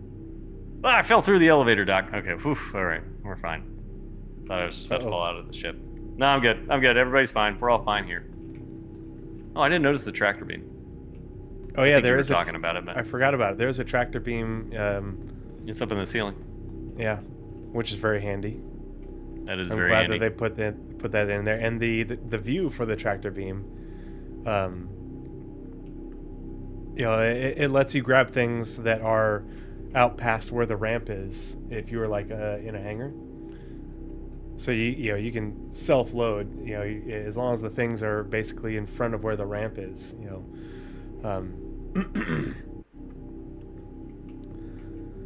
then the bespoke dual size 6 turret is up here at the very front through all the many doors, and of course there's another fire extinguisher and more fuses up here.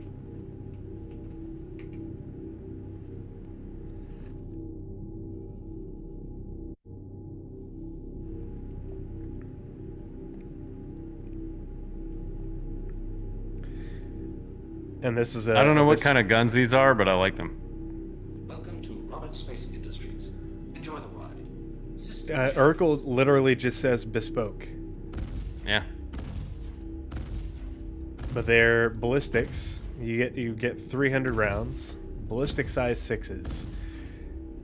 So my question is, because they're ballistic and they're bespoke size 6s, are they bespoke size 6 is kind of like the way the Nova size 5 is a bespoke size 5 and does way more damage than other size 5s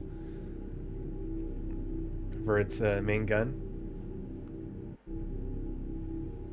I don't know, but I like them. Kajunk.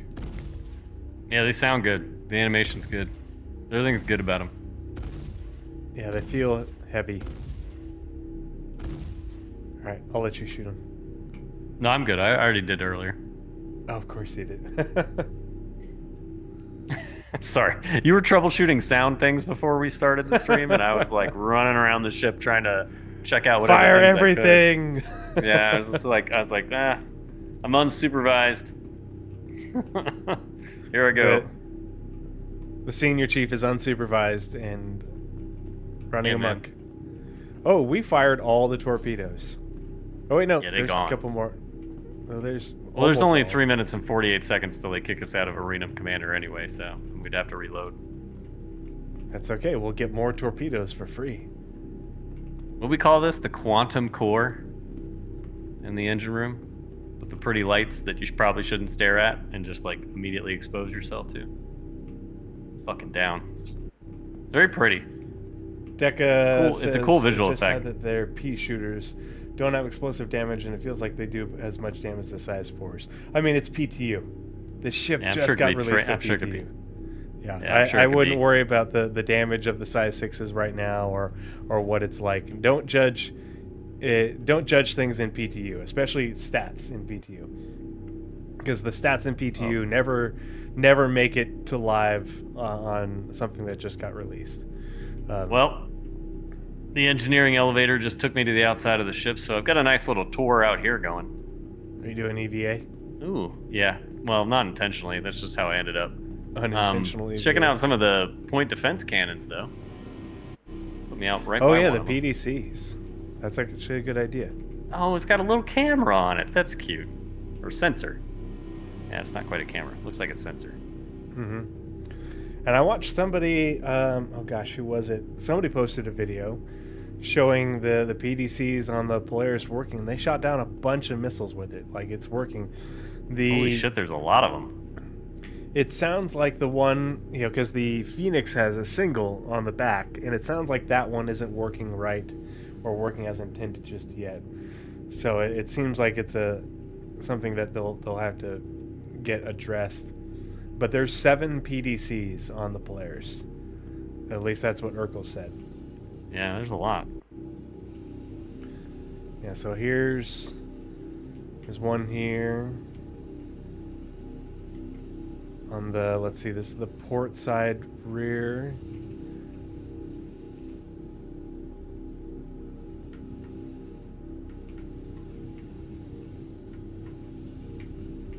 She's eating my frames. I want PDCs on my medical ships. Oh, are these the countermeasure dispensers? That's what they look like.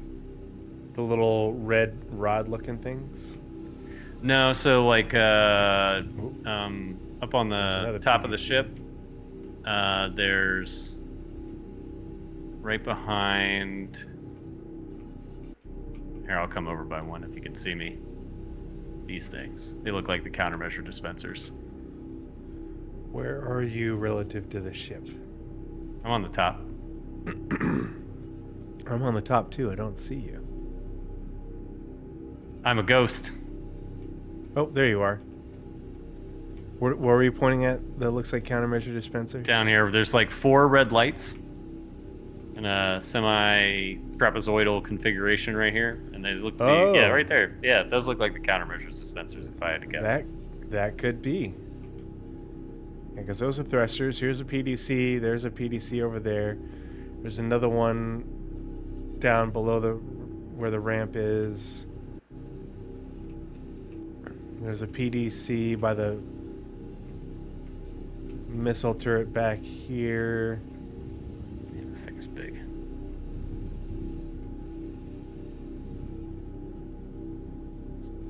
I like that the aft's got a missile turret. Yeah. Yeah, missile turret up top plus a PDC sitting right behind it. Whoop. How did I get in the third Quantum person? core Ah. engine. Oh, And no. that's the end. And that's the end of the stream. That's all right. We'll just launch back in real quick.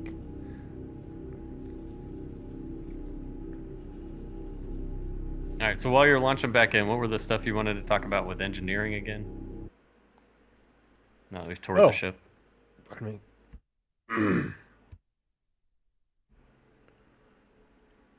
Let's see. Oh, am I gonna time limit? Ah. Well, Star Citizen crashed on me. Oh no. That's all right. You load back in. People can see your screen. I don't know if you'll be able to join I'll me actually- without you being in the lobby though. Nah, it's fine. I can focus on chat and your questions. Otherwise, Well, I'll be the- distracted and I'll run around the ship like an idiot. The only thing is, like, if we had something we specifically wanted to like talk about or something like that in relation Oh, okay. to where it is in the ship, Sure, I'll it'd be come back. helpful if you're. Yeah. I think I Just need to take go back to menu. Yeah. Wait, yeah, you're still in my party. Okay, cool. So yeah, we finished touring the ship. We saw what there was to see, and there's a lot to see. And once Nightcall recovers from his crash, we'll go back into Arena Commander.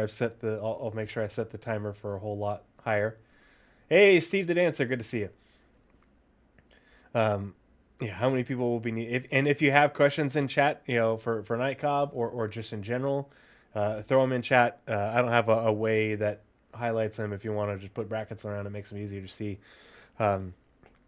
But we're just gonna launch back in and talk about the ship and what the arrival of a ship like the Polaris and subsequently engineering means for multi-crew gameplay and what that really could end up being like, and what's necessary, what's not,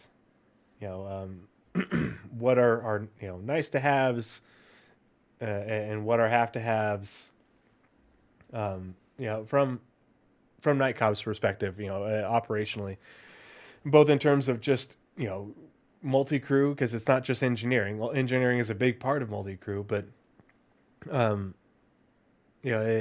there's a lot to do on that ship that isn't just fly the ship and manage the engines and life support. It's there's a lot of different weapons stations. There's a lot of different logistical things going on.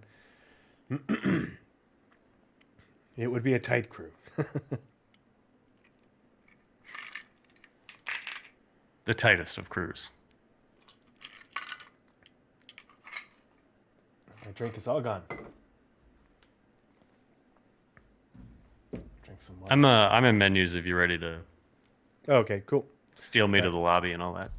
To the lobby, party, invite. And then we want custom, free flight.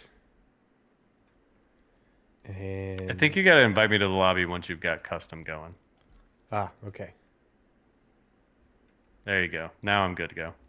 Custom settings, and then we want to. Okay, the max time is 180 minutes. Okay. And we've got the Polaris selected. All right, lunch. I don't know, Potato. I don't see. Right now, I guess my question is, where are the majority of the other components located? Because right now, the only legitimate components that I've seen that you can interact with from the engineering perspective, out of like the coolers, the power plants, and stuff like that, are all. The only ones I've actually seen are the jump drive ones, System check. which is kind of is weird a- to me. That is a really good point, though, because we don't know. We found a bunch of hatches with things Yeah. that you're like, okay, some of them are labeled, some of them are not. Yeah. It isn't exactly like we could go back through.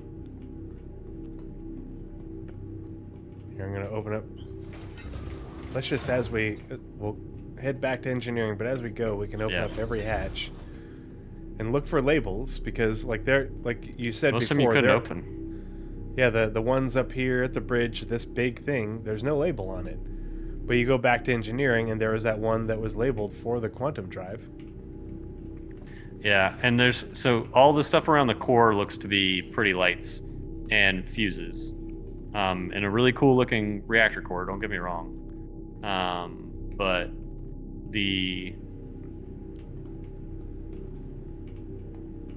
engineering area and the I would call it like the crew deck. They call it the hangar deck, but I would call it the crew deck because it's got all the crew stuff on it too. Near as I can tell, there's only one set of components. Oh, wait, are these panels? Nope. Well, if they are, they don't do anything. I'm making my way back from the bridge, and there's those pin pad panels. There's things that say engineering access, maintenance access, what have you. But it's not like some of the other ships where they're like spread out. The component access is. It feels like it's, see, pressurization maintenance has a keypad in the airlock. Pardon me.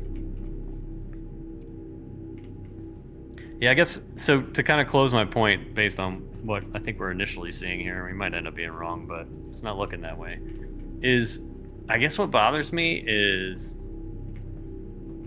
I mean, they're close to engineering. They're like, I think these are the component bays that are, yeah, right here, all these. You can't access them right now, but labeled 1, 2, 3, 4. And then you got some of these other ones with keypads and stuff like that. I would assume, and then some of these that are running around here, that are just outside the hangar. They're a little bit further away from engineering than I would expect them to be. If anything, I'd want them all in engineering for ease of access and ease of repair. But it appears like literally all you've got is the jump drives and the gravity core That are labeled. Yeah. So I don't know. And it's interesting. I wonder, like, is that a purposeful decision? Because or Rule of cool. Or rule of cool, or is it they're not done yet and they haven't figured out where everything is? I don't know. That's a good question too. Because if you say you go to, It's not so much pulling them out, but you can repair them in station. Yeah, the capital, and this is per John Crew at one of the Invictus Launch Week talks, like a year or two ago. The size 3 components can only be replaced at a station, and size 4 components can only be replaced at a capital class dock. And so the thing is, you still need access to the components because you can repair them in situ. But then they have also, we don't know what's going on with subcomponents. But originally they talked about having subcomponents as sort of like modifiers on components that would give them, different properties, kind of like putting a rune on your armor in an MMO. But they'd also talked about having relays, fuses on components themselves for repair in order to your component gets damaged and it's just like it shorts out and you have to go replace the fuse on it in order to repair it for power to run through it. It's sort of quasi believable gameplay because they want physical interaction. They don't want you just pointing a magical healing beam at your component to get it back to health. Now, obviously, the magical healing beam is the first iteration of that to get the function in to allow it to be tested and stuff. But that's not what they ultimately want. But that's a really good point because where the components are matters, and like you were talking about earlier, knowing where they are. If somebody, if you get told by someone at an engineering console that, hey, this particular component is down, you need to know where that is. Otherwise, you're going to be running around like a chicken with your head cut off. And if they're not placed in a way that's logical, that could, pretty negatively impact how well you can respond. Yeah, it really just boils down to I'd want my engineering team to be relatively close to all the components at most times, and I wouldn't want them to have to run and scatter to do repairs if they had to. That'd be me. Yeah, leaving engineering, going up to another deck, coming back down to engineering. Because the bulk of your engineering panels are in and around engineering too, which is where you'd get that information. So like, yeah. I totally agree, Ghost. As far as how close it is to a real military ship, we talked about some of the stuff earlier. I love the mess hall that is the combined recreational area. That's super close to a military ship. The staterooms and berthing, in some ways, are close. Like, I think the overall design of the staterooms looks really good. There's some little things, like there's no privacy curtains on the racks. There's a ladder on the lower bunk that you'd brain yourself if a casualty happened and you were like, or like pirates attacked or whatever, general quarters got sounded. You would brain yourself on that ladder and it would piss me off. That would be the first thing that the crew would aftermarket mod. I feel like every stateroom, that ladder would be gone. Yeah. There'd be padded and they'd be like, "Where's the ladder that was designed into?" Yeah, no, it would just be gone. I'd dismantle it. It would be one of those things like, and then be like, "Where'd all the ladders go?" Yeah, we took those out because they were dangerous. So, how are our pyro multi-tools with cutter attachments all burnt out? Well, we use them to cut out the stupid ladders in every single one of the rooms. Yeah. I do the design aesthetic is really cool for a futuristic military ship. Like the wall paneling, the greebling, the labeling and stuff. The little things like you were talking about with the life support. The things being behind hatches and labeled access for this and that. That definitely gives that vibe. Which I like. Whether this looks like an actual fusion reactor or not, I certainly don't know, and who knows what a fusion or antimatter reactor would look like in the 30th century. But it definitely has a lot of rule of cool going for it. Yeah. Oh, these move too. Look at that. You got a little, pardon me, whack-a-mole going on. I think. I guess it's funny because like berthing has the right space feel to it, where like the crew quarters are spacious but cramped at the same time. My thing with military ships and stuff like that I think would be the biggest but I don't think anybody's ever really going to capture this in a video game because they don't want you to feel this way. But you'd be cramped because everything you possibly can would be used for storage. Like on a real warship, there'd be lockers upon lockers upon lockers upon lockers of spare parts just everywhere. And what that does is that takes up space because you are trying to be subsistent, just by yourselves out there. So every little piece, every little circuit board, every component that you can squeeze onto a warship so that you have redundancy and the ability to repair out in the field, you would have. So granted, right, you don't need that in Star Citizen because it's mainly, I know you talked about they're trying to walk away from beam gameplay, but for the most part right now it's beam gameplay, so it's not like you need a lot of spare parts other than fuses and stuff, which I'm fine with. But and that you want to start making it look legit though, they'd give you like storage locker areas for like spare components or subcomponents. So you're not having to run halfway across the ship to the cargo bay to open up a crate to grab the thing you need to repair that particular thing that's right in front of you. Yeah. Hey, maybe those are those locked lockers that say authorized personnel only, and they've got that planned already. That would make a lot of sense too, because if they're like little replacement subcomponent things, those would be worth a lot of money. You'd want those sort of things locked up and not just easy for everybody to get to. All repair parts on board a submarine are in locked lockers for the most part. Oh, okay, yeah, that makes a lot of sense. Yep. So, I like you're not how it wrong. says Some of those things are really expensive. Pre-authorized, not just authorized, but pre-authorized. Yeah. Somebody probably should have checked that one, but that's okay. Other than that, it feels very. It feels very homey to me. I'll give it that. Like I'm walking around on it, I'm like I would crew this ship in a heartbeat, and be totally okay with it, and it would feel not too much like second job, but it would feel reminiscent of first job, so it'd be kind of fun. If I didn't want to be found by the Cobb, where would you spend time on the Polaris? Ooh.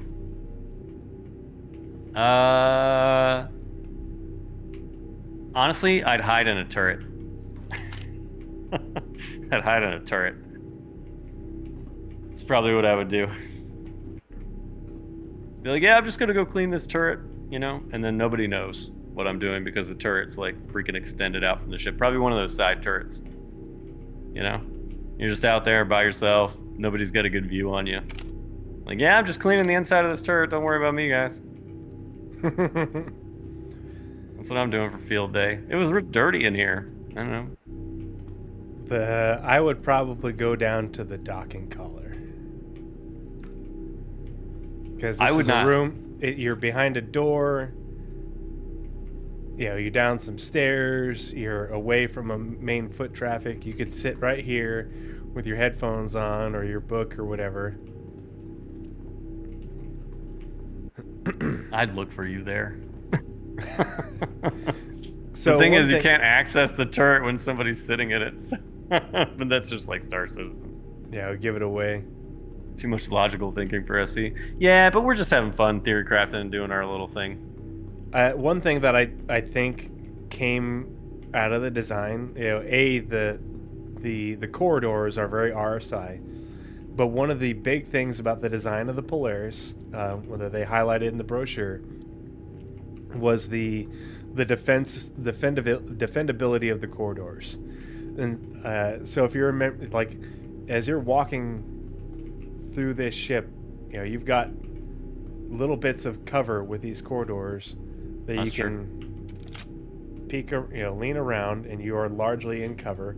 Especially this main hallway to the bridge. If somebody boarded you, you don't have to actually shoot. But you've got great cover here. You can fall back. You've got more cover here. Ow. Oh, I got you. You did. Oops. It was an accident. You ran in front of the fire that I was supposed to be simulating. Simulated. You've got more, okay, good. You got somebody med pens pops on. the door. You got cover. Like, that was one of the design. The major things that was part of the design of the Polaris was it being defensible against boarders, and part of the reason for that is the person that the Polaris is named for, Hester Polaris. I forget what her rank was. She fought to the last man during the Tavaran War against a boarding action after she used her Corvette or whatever it was to take down 3 Tavaran capital ships that were way outclassed hers, and then they finally caught up to her and boarded her, and she literally fought the last man on the bridge. And that's one of the big things about the Polaris that they talked about in the brochure was the corridors. They even had a concept art of a Marine, standing in the corridor, advancing down the corridor or something like that. But you're here. Somebody lands in the hangar, and the entrance to the hangar is right here. They do, if they want to go to engineering, they have to go through these corridors, and there's little bits of cover. Part of the ship. Part of the crew. Everywhere. Part of the crew. Part of the ship. Part of the crew. Part It of the really ship. is. Yeah, it's I pulled up the brochure yesterday just because I was thinking about it, but it's a very defensible ship if you had boarders. Yeah, it really is. It could. I'm noticing it all now too. I didn't even think about it the first time, but man, it's just everywhere. Mm-hmm. She was a Navy commander. Oh, thanks, Shade. Yeah, I couldn't remember, but it's a cool lore piece. But it's lots of crossfire boarding this ship, because that's the other big thing is, with engineering gameplay, with Maelstrom coming in, with multi-crew and stuff, the destroying the Polaris will be difficult. They don't they want to get it to the point where ships don't go bada boom, or very infrequently. The only things that will make it is if like the certain components like the power plant get to absolute zero health and then they go bada boom. And so the potential for more boarding actions with ships like the Polaris, the Idris, and stuff when they come in is pretty high, or a lot higher than we've had previously in terms of if you want to take the ship or if you want to take the things on the ship. And so for me, being prior Marine and seeing, okay, here's the hangar. So if somebody wants to come in and board the ship, they either come in through the hangar or they latch onto the airlock, or they try and find a way to blow the cargo door. And defending this ship just sounds like so much fun. It does. You've got a whole, essentially, squad worth of people trying to defend the ship, maybe more. That it sounds like a really cool scenario. You could set up some pretty fun FPS gameplay in the Polaris. But so I had a couple of questions, or just thought-provoking questions that I wanted to pose tonight, Cobb, with you guys in chat and hear your thoughts as well. So we've toured the Polaris. We've seen all the different things that you can do in the Polaris, both currently with the limitations of the game, but also in the not-too-distant future. And then you can imagine what else they might have in store for later based off the way they've designed the ship and what other gameplay they've talked about. What would be, in terms of being, like a minimally viable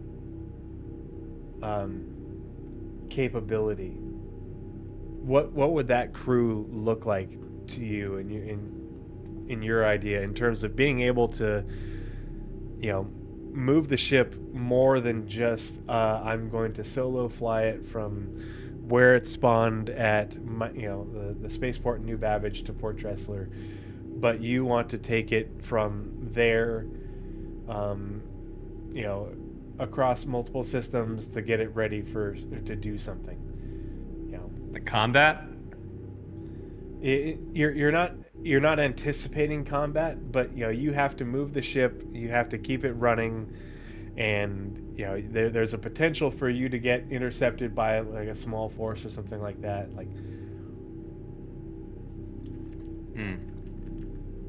You take combat out of the equation, it changes it dramatically. I would say minimum viable for combat feels like 6 to me. It would be an uncomfortable 6, but I think you could make it work. And that probably changes sacrificing a lot depending on what you're fighting in combat too. Like that's minimum viable. Like, hey, I've got a pilot, I've got a couple necessary gunners, and I've got a torpedo room operator and stuff like that for just minimum, like launching the torpedoes. Obviously you don't have a reload team, so you're going in with whatever your complement is. Like I said, that's like skeleton crew minimum viable product combat. If you want efficient like combat, I mean, God, I think you're looking at least 8, maybe 9, and that's assuming you have some kind of minimal engineering damage control team, because what you're talking about is like, okay, I need 1, 2, 4, 5 turrets manned, 2 remote turrets. God, no, you really need, you almost need the whole crew if you want full combat capabilities. There's 7 turrets. There's the remote missile, there's the remote gun, and then there's the 4-manned, with the quads, and then there's the one. Well, there's total 5-manned. Yeah, the 5th man is the big quad, the dual size 6s. So that's 7 turrets that you can man. Not to mention the guy who could fire torpedoes. That's an 8th person. Yeah. And a pilot, and the pilot can fire the missiles, or you could have a co-pilot do it, but that's 8 positions just to man all the weapons and fly the ship. That's no engineering, that's no one dedicated to engineering. That's no one dedicated to damage control. Yep. That's no one dedicated to rearming, and we don't know what that's going to look like. There's no air ops in that. So yeah, that's and that's minimum. What do we say? 8. That's 8 for minimum viable for just manning the weapons you have, bare minimum. Yeah. I guess the real part of your question that I think you wanted to know though was, with engineering gameplay, what should it cost to keep the ship just bare minimum underway and moving around? Yeah, people wise, do you think you can get by flying around from place to place with one person doing the engineering stuff? I think you could. Based on what they've talked about, of what they think is the reality of engineering, in terms of maintenance and stuff like that, which they don't have maintenance for engineering yet in the game. See, Steven Seagal option. Oh my god. Yeah. By the way, funny story. All my cooks on board my last deployment, every division made their own shirts, and they all, and sweaters, and they all had sweaters while we were underway that had a picture of Steven Seagal, like an imprint on their sweater, and it said "I'm just a cook" on it underneath it. They all, yeah, nice. It was funny. We all like the shirt. We all like the sweatshirts. It's like, because none of them are Navy SEAL equivalent. But anyway, I just got disconnected from being inactive too long. So yeah, what was I saying? I think right now, honestly, I think you could get by with a pilot even after engineering comes in. It'd probably be uncomfortable if you had anything that you had to check on. But everything's got an engineering and a power distribution screen, so you might be able to make it work. Running around doing bare minimum maintenance while you're in quantum It for is long nice hauls or something that like that. But those remote turret seats, I think you can access.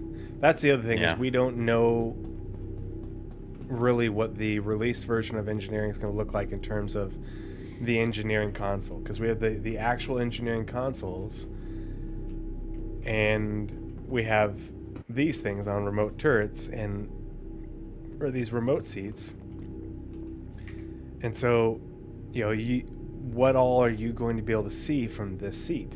You can obviously do the power management stuff, which is very very helpful and handy. Power management, shield management, scanning and targeting. At least these seats are very utilitarian. Besides just manning the, that's where I popped up. Besides just manning the weapon, but it is nice that there is engineering consoles not all over the place, but there's numerous of them. But there's tons down in the core, the reactor room. Yeah, there's 6 of them. That's why I'm like, why is there 6? Why are there 3 of them lined up next to each other if there isn't some sort of function that they're going to eventually put in that requires multiple people on an engineering console to coordinate something? I don't know what that would be. That's way beyond my purview. It feels like, otherwise, why would you have that? Yeah, I'm with you. But I think that there's one. I wasn't even tracking that one right there.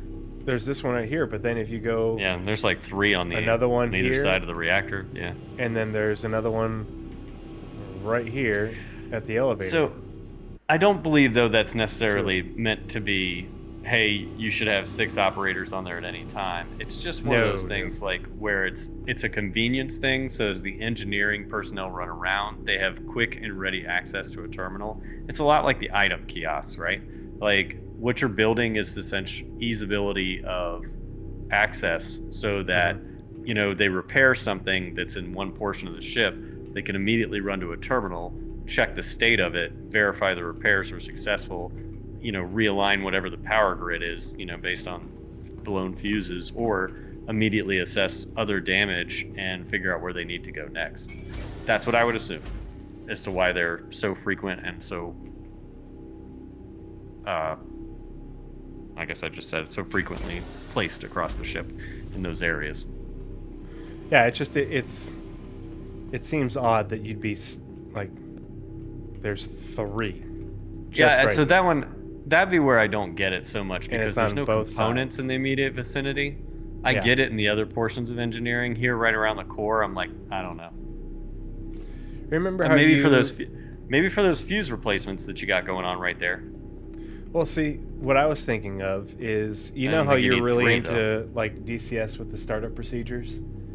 Like, Yes. I remember your thing was giving you the one thing you really wanted was having the option to, I know how to start up my aircraft, and go through that startup procedure and give you, gamify it, and like, if you do it this way, you turn on these things in this sequence, this first, and give it 3 seconds, wait for this bar to go up, and then you do the next thing. Gamify the hell out of it if you want to, but doing that, it takes more time, but it gives you this bonus of some sort, makes you more fuel efficient or run cooler, I don't know.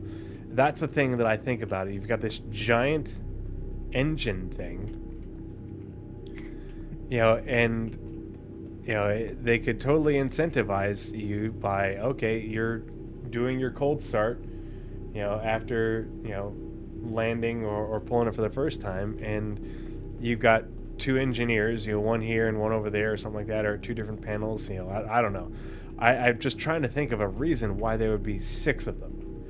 Like, I could see 1 on each side if you wanted to do this sort of like 2 engineers sequential start thing in order to gamify doing that to get whatever bonus, but 6, like, I don't know. It feels really weird to me, and like, I'm all for the engineering gameplay, and I'm totally totally good with that. I just, I'm struggling to see the need for 6 of these panels in one room, 3 on each side. I'm just, it takes 6 nukes to work that thing. Yeah. I mean, actually, the whole time he's talking about like coordinated startups, I'm sitting there and like, oh, sweet, because I don't get enough reactor startup briefs in my real job. That's what I need is, all right, guys, this is how we're going to do it for the Polaris tonight. Mm-hmm. All right, first panel operator, brief your, startup actions, and then Oh my God, your tripwires, and I'd be like, I can like, thank only God imagine. I've got a second job that replicates my first one, but just on a spaceship. Oh, and like, Fucking down. I know what the startup procedure is like on a Black Hawk, and like numerous civilian helicopters that we use in EMS, and the startup procedure on a King Air and what's the other single engine fixed wing plane that we fly? I can't remember the name of it. Yeah, I know what those are like, and so I can only imagine what that's like on a warship, from a cold start or something.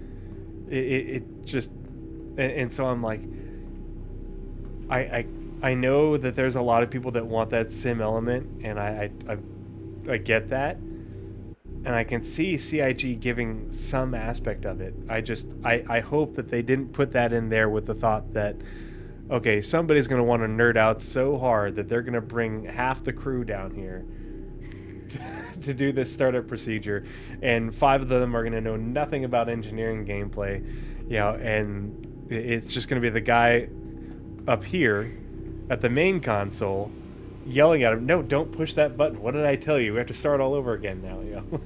What's the procedure? Oh my God. Yeah. Mm-hmm. Yeah, and then we can all go to a critique afterwards. Yeah. Hot wash. We can talk about who violated the cold start procedure or who was ill prepared after the brief, Yeah, I'm the down. Pilatus. Thank you, Benga Winchester, with Pilatus. Yeah. It's the platypus. Yeah, the platypus. Performance reviews. The Black Hawk, if we go through it step by step and do it is a 10+ minute startup. You can shorten it by a lot if you're in a hurry, but you can, and that's if everything goes according to plan. And 10 if minutes. you're not, oh yeah, Bro, it takes if they, it takes me 6 hours to start up a nuclear reactor to get underway. yeah, that's. And so obviously, like, it seems like they want to have some sort of gamification, but I'm just struggling to see, like, okay, what sort of benefit would they want to give to gamify the reason of having 6 of those damn consoles down there? You've got more consoles than you have manned turrets. I don't know. So The three right next to each other seem weird, but I get the other ones. Yeah. Oh yeah. The you've got the ones up at the top level behind the hangar. You've got that main one. You've got the ones back by the jump drive. I could see having one on each side of the main engine. It does. Why there isn't another one far forward of the ship, I don't know. I feel like you'd want that if you're the main engineer and you're not down in engineering. Okay, something's gone wrong, or I need to check on the status of something. I have to run all the way to the rear of the ship to get to the first engineering terminal. I don't know, that doesn't seem ideal. What other questions you got, man? You're kind of fixated on the panels. I'm gonna get you to move on. Okay, sorry. So we talked about like minimum viable, and Yep. What do you think in combat conditions? You are in a you're in a stand-up fight. Imagine maybe let's use the scenario of you're in the Polaris at the Battle of Vega 2, and shit is going to hell in a handbasket. What are the essential positions in your mind for a ship like the Polaris? And really, how many of those are there? I think essential positions. I mean, we talked about what is like minimum viable to if you're going to go into combat. Mm-hmm. Are you asking me like what casualties? Like, bottom line is you're in casualty mode, shit's going down, people are dying, and you've got to fill so many roles. Which are the ones I prioritize first? Exactly. Yeah. Exactly. Okay. Sorry, that's a good way of putting it. Yeah. I gotcha. You're fully crewed, but you're struggling to keep your shields up, or you're losing shields partially or something like that. You're starting to take hull damage. There's fires are breaking out. The ship's still under power. You've still got weapons and everything, but it's you're definitely, like you said. What did you say? Casualty. I said casualty mode kind of thing. Mm-hmm. Bottom line being is in like you're taking battle damage and you don't have.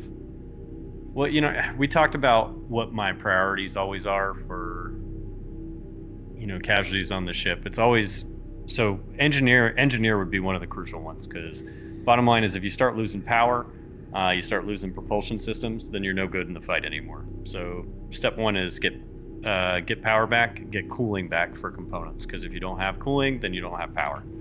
At least in this game. I think that's something that a lot of people keep forgetting about, because everybody focuses on power, and everybody forgets about the coolers even existing, and the fact that coolant is going to have to move around too. Yeah.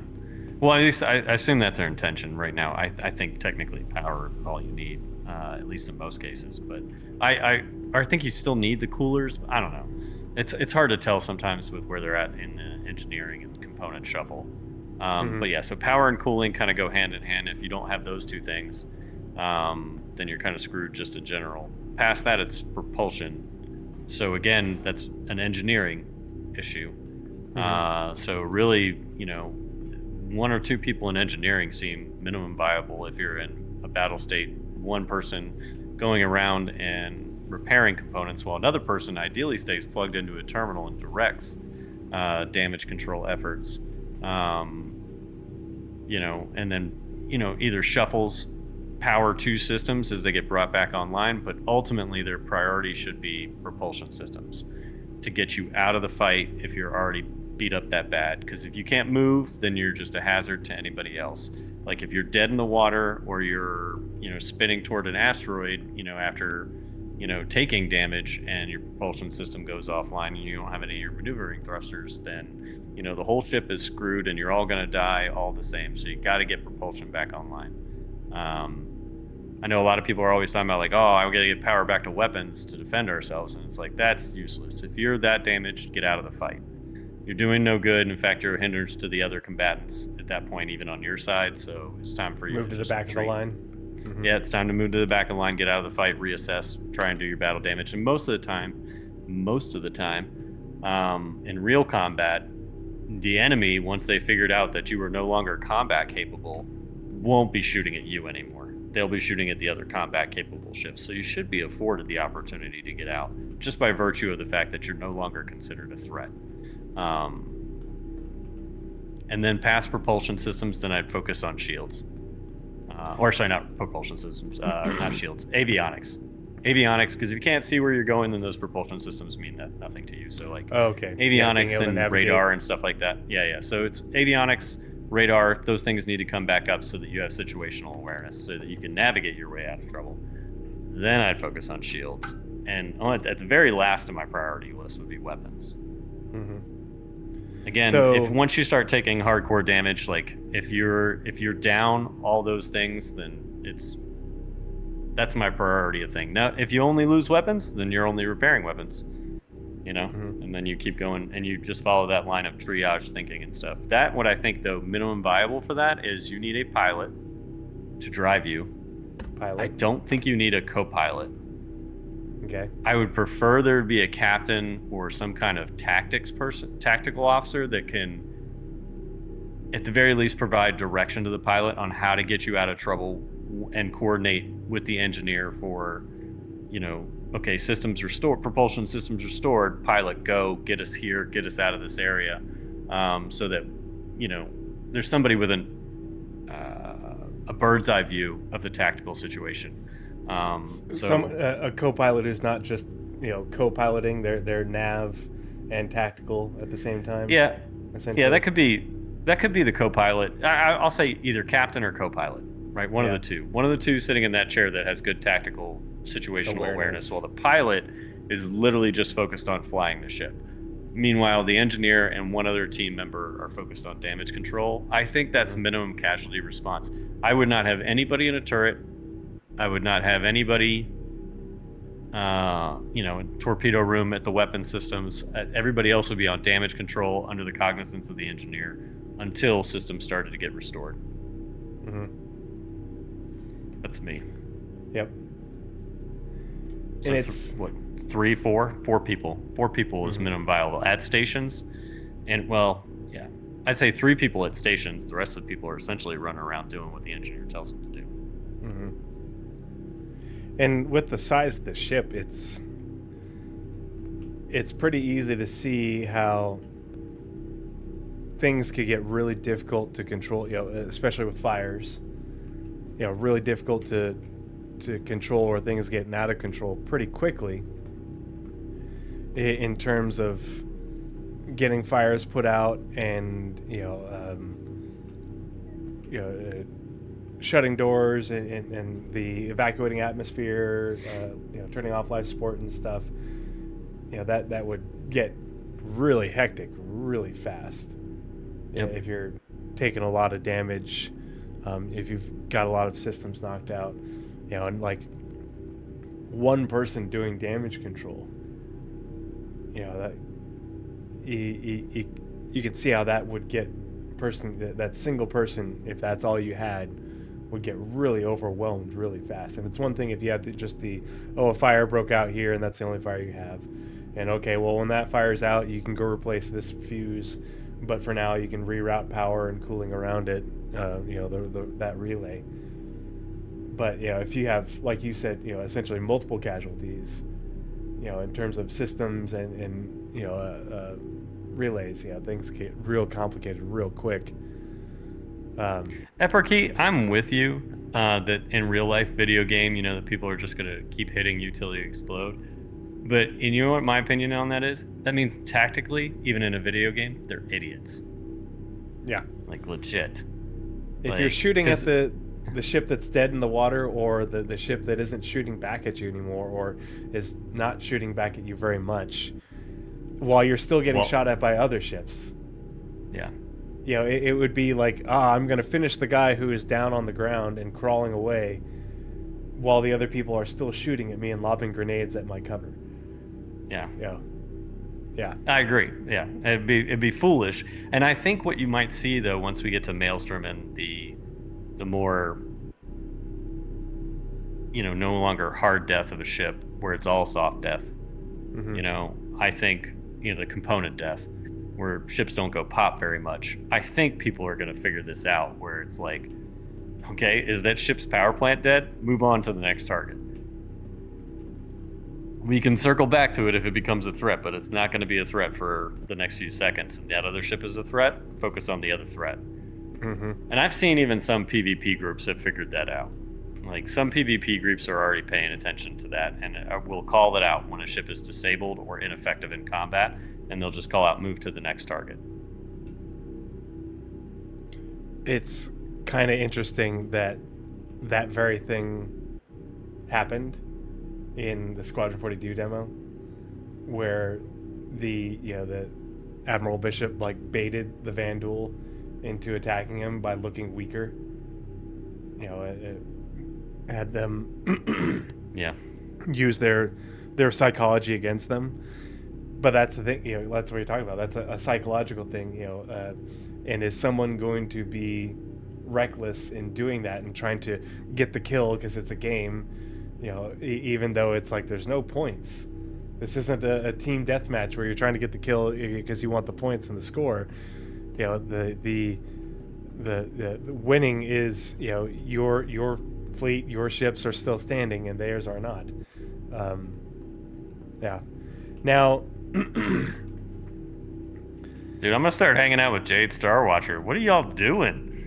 Once we got You're already out there tangling yourself up with other Polari. Just like, man, it's only been in game like a couple days. Holy crap! Someone's been busy. Shit. Yeah, good on you. You're getting ganked on by 2 other capital class corvettes. I'm digging it.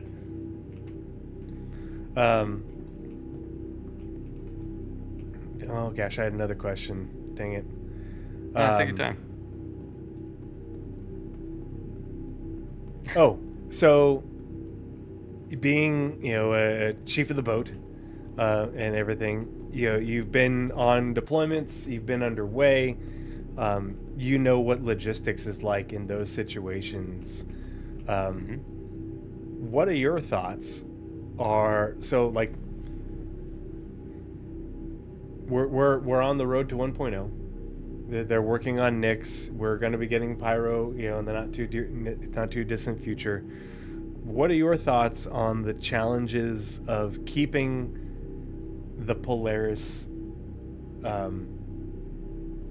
functional in terms of being on an extended deployment, not having to return to a station? How viable do you think it is to do things like underway replenishment and resupply, with the game as it is now?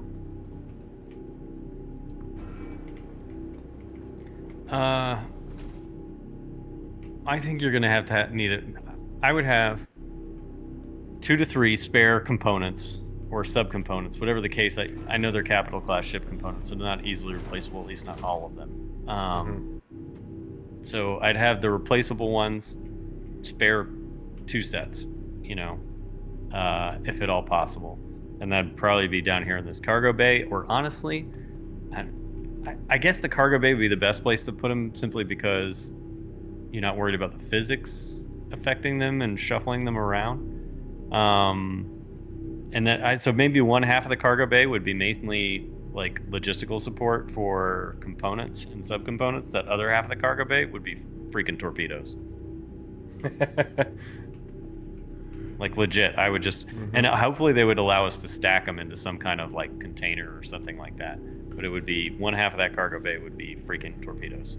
Yeah, those things as were many massive. as I could get on one side. Yeah, as many as I could get on one side.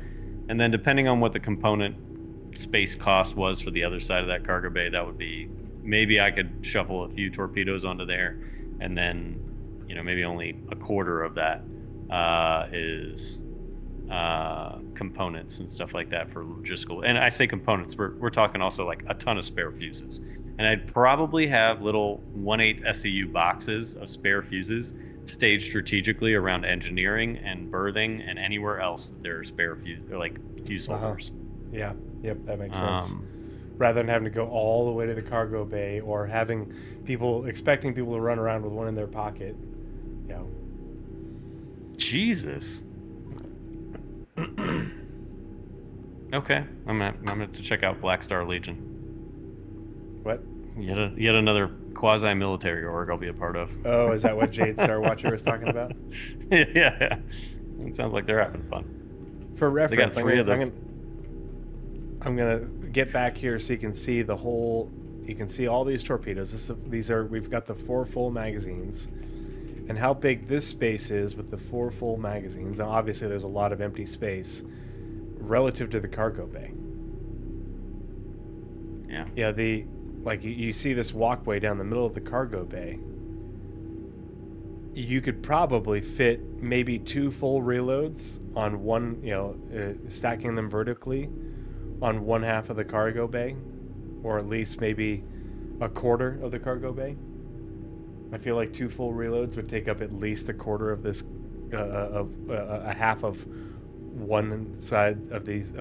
If the grid's split in half and they split it half again, I feel like you could maybe fit 2 full reloads vertically. But that's how much space these torpedoes take up. Like, that's a ton of space.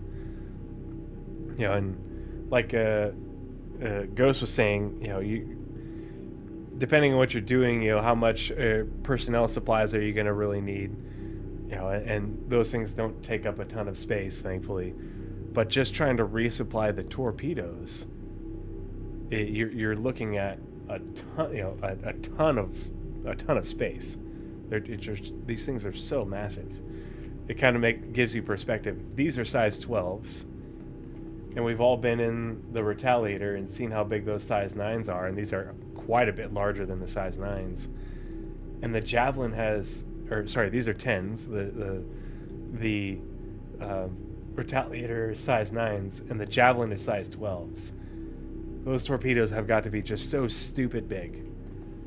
But yeah, you make a really good point. If you want to be able to have more than just your initial magazines, you're looking at a quarter to nearly a half of your cargo bay of just torps if you're going to be out for a while.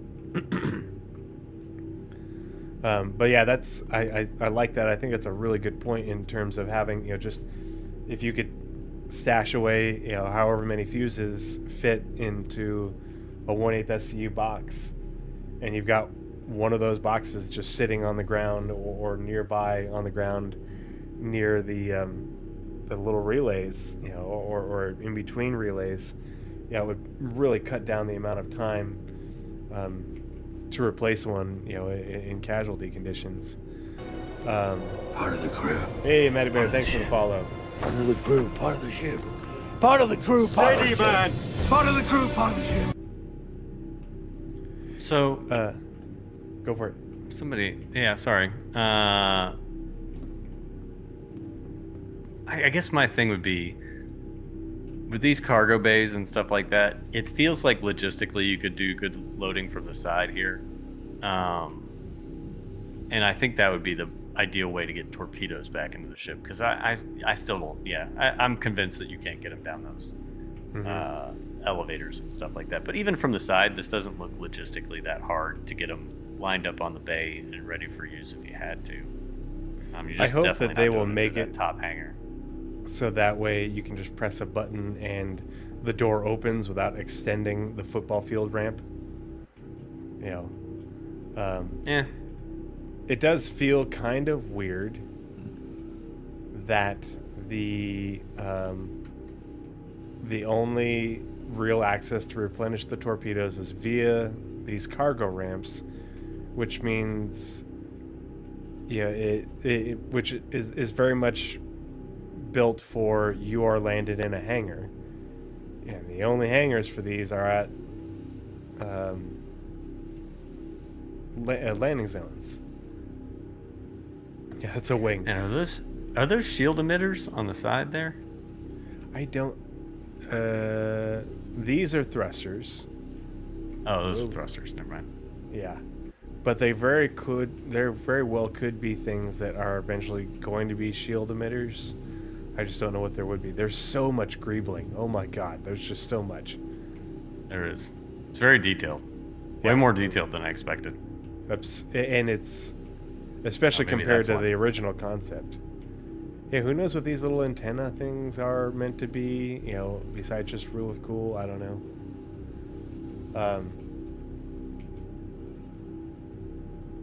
Matty Bear says, I want to be part of the ship that doesn't get damaged.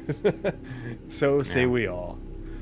I love that you can see the openings for the escape pods. They planned in advance for when those things actually work in 5 years' time.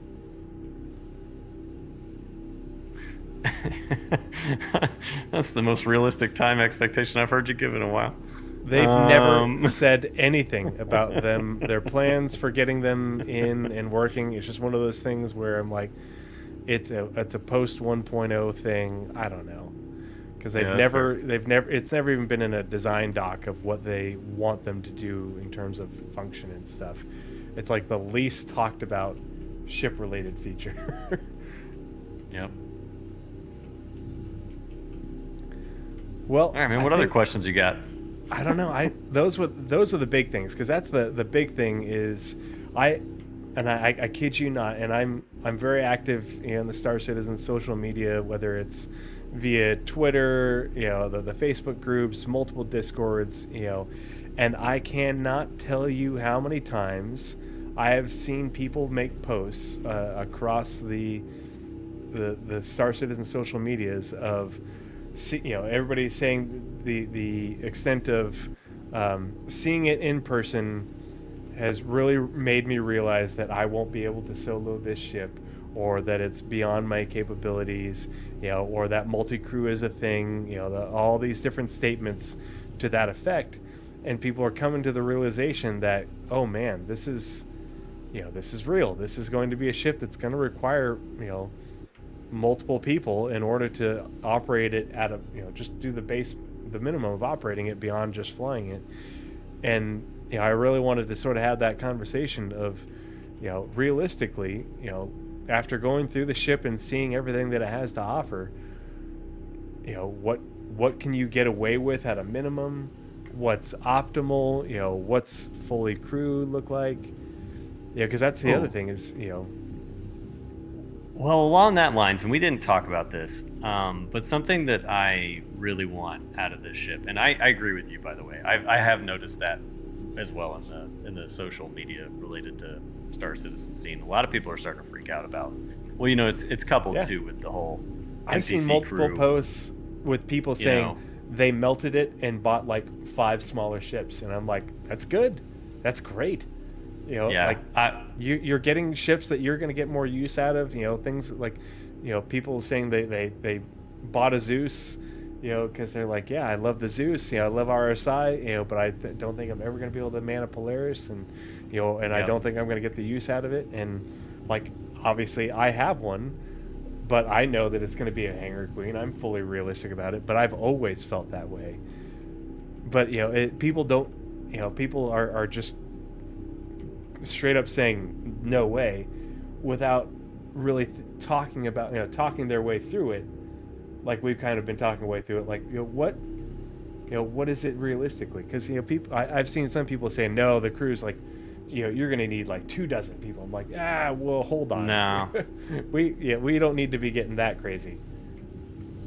No, I mean, like, here's I don't know if you heard my opinion. I know I said it on Captain's Table with Paul, but I don't know if CIG's fully come to this realization. I know they said NPC crew guys, but there's a big balancing game that has to happen with NPC crew, like a really big balancing game. And the smartest play, in my honest opinion, that they could just avoid it all, They could straight up just avoid it. It's going to piss a lot of people off, but they could avoid it by just not doing NPC crew. AI blades is one thing, but NPC crew, I just don't see being a thing, because it's going to discourage multiplayer, because it's going to become a number of guns game if you do NPC crew that's even shitty. You know, more guns on target is more guns on target, and if you like battle tactics, Tree will tell you just as well as we both know it. You don't go in with moderate amounts of force. You go in with overwhelming force. You want to win an engagement, you go in with overwhelming force. And if people have the choice of overwhelming force over moderate, you know, but with human people, it's still gonna unbalance it, and it's gonna go in favor of overwhelming force most of the time. So I'm not saying every engagement is one that way, but that's typically how you plan out an engagement, is to do it with overwhelming force. And I think, you know, so then it becomes you got 12 people. If you had NPC crew, that could be 12 Polari. And just think about what you could do with that kind of torpedo firepower and all that firepower. Like, it'll steal multi-crew away from the game, and that's not what we want. I want to crew the ship. So here's the deal I'll make you. If they don't develop, I'm sitting over here kind of advocating for no NPC crew. I'll be your NPC crew, guys. You out there, you got a ship like this, and you're worried about flying it solo. I'm one of those people, and I guarantee there are more like me.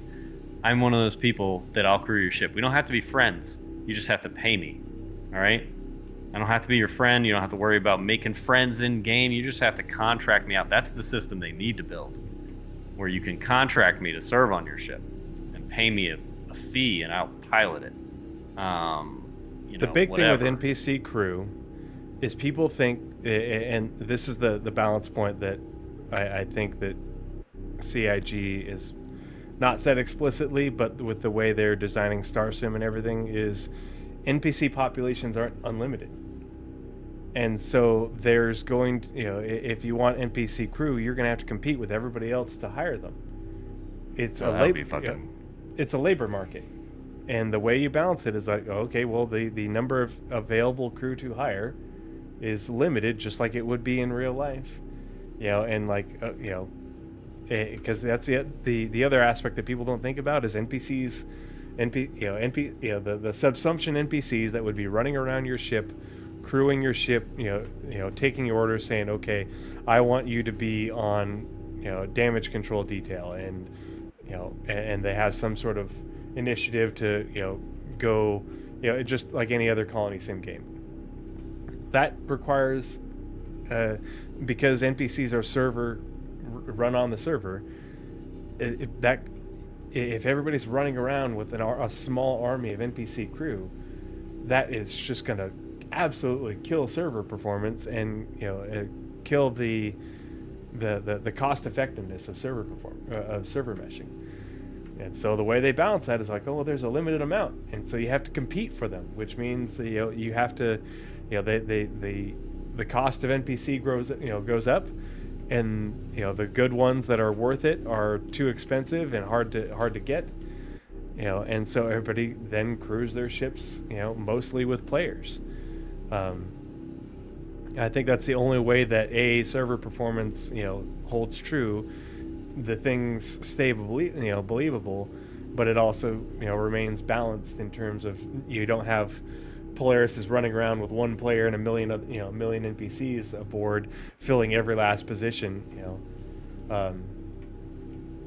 It's I see NPC crew being a supplement with what you can afford of the NPC crew, but you can.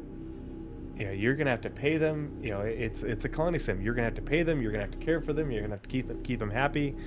They're gonna have all these. Do you think that would just be? Don't you think it would just be easier if they got rid of it? I don't think they're gonna get rid of it, but I think the vast majority of people who want NPC crew aren't going to want NPC crew. Just like that we're gonna be having the same conversation about NPC crew as people are having regarding the Polaris right now, and saying, "Oh, I did not realize it was going to be like that. I have no interest in playing a colony sim or a colony management game. I'm not going to use NPC crew, and I'm going to have a Zeus and not a Polaris." because I mean, we're still talking though about like NPC crew's not like a thing for what, like you said, somewhere Oh, yeah. 3 to 5 years. It's not even on the 1.0 list because they have Blades on the 1.0 they took it list. off. Yeah, they took it and off. And Blades is really just turrets, operating turrets. They And have it not costs talked resources out of the ship Yep. to some extent. They cost computing resources. They generate heat. They take up extra energy. It's basically going to make your ship, a gas Less efficient. Far less efficient in terms of resource management. But you'll get those turrets manned, even though you don't use them most of the time.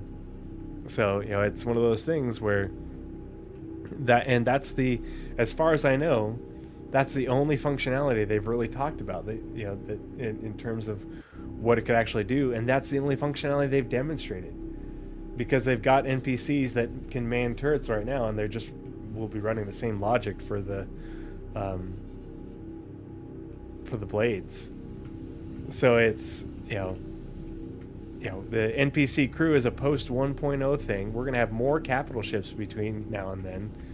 And I think, like you're talking about, we're going to have so many people come to the realization where they don't want the capital ships because they don't want to deal with managing them and crewing them.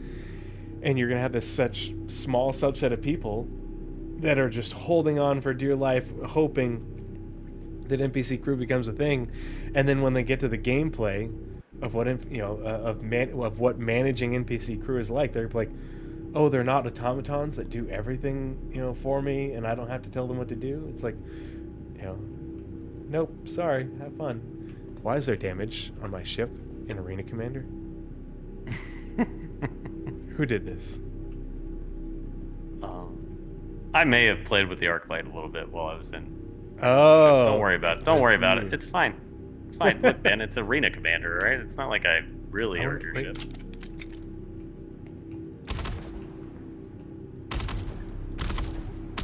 What did you? Oh wow. Yeah, see, it's fine. It's fine. See, it's fine.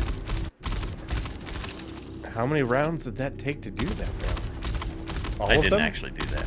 That's a graphical glitch, man. Well, I mean, but that's what it looks like, though. It just means it looks like you had a lot more. I didn't do it. Okay, it wasn't. I was joking around.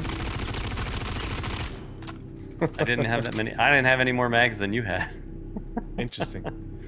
Well, that was that. I don't have any other questions, but I really appreciate the discussion. I don't know if you have any other closing thoughts, or if anyone in the chat has any other questions they wanted to ask Night Cobb or myself, but or if you missed the grand tour of the Polaris and you wanted to see anything in particular. But otherwise, we've been going at it for almost 3 hours, so it's about time to hit the hay. I've been waiting for this ship for 8 years. I bought it on concept. I'm super excited for it. I know it's going to be a hangar queen most of the time, but I love what they did with the ship. I'm excited for the implications of engineering and multi-crew, like we've been talking about. I think the potential for fun emergent gameplay that is engaging and challenging, and most of all probably fucking hilarious, is pretty epic with this ship.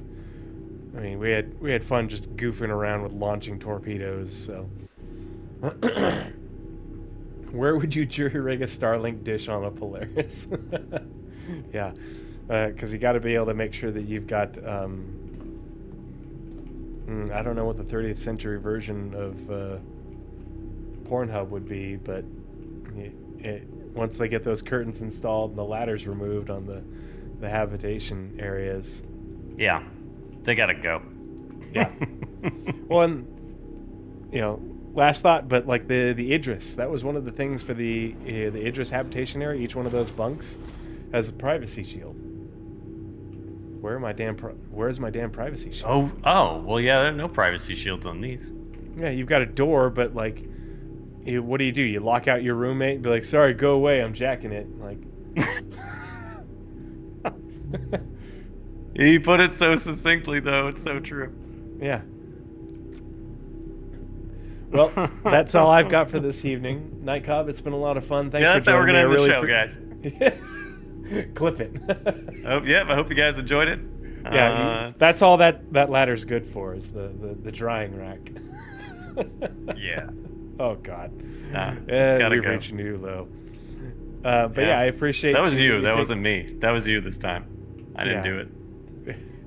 That's a good thing. Normally I have to deal with Fast Cart and his bullshit for stuff like that. Oh I'm my Captain God. Stable. Not you, Tree. His are epic. That is every It's true. time it's like, wait, what? But yeah, thanks again for taking the time to come on and hang out with me. I hope that you and I and Atira can get the three of us together again soon. Would love to. I hope you guys enjoyed the tour of the Polaris. I have one 24-hour shift tomorrow, and then after that I'm off for like over a week. So I'll be streaming some. So if you want to join me, if you want to check out the Polaris, hop in my Discord, shoot me a PM or something like that. We'll get together. We'll go have some fun. But I'm definitely going to be streaming some more this week. I hope you guys enjoyed the tour. I hope you guys enjoyed the chat. If you have questions that you think of later, drop in the Discord. You can ping me. You can ping Night Cobb. We'd love to talk. There's the Discord's really active too. And we will see you guys all later. Oh, shit! I'm a bad streamer. We got to find someone to raid. Got to raid somebody. Does anyone have any suggestions on who we should raid? Because there's still like 60 of you guys hanging out in chat, so we got to send the love, especially since so many of you came over from Star Jump stream. Got a big thanks to those guys. They're awesome. So let's see. Raid.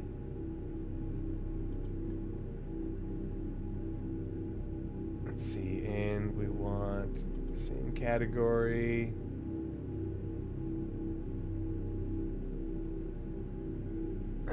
Verdi.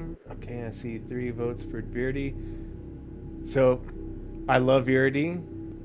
She's got 300 viewers right now. I try to support people who are... Oh, Oztec. Okay, Oztec. Let's see. I try to support people who don't already have just a crap ton of viewers. Spread the love around.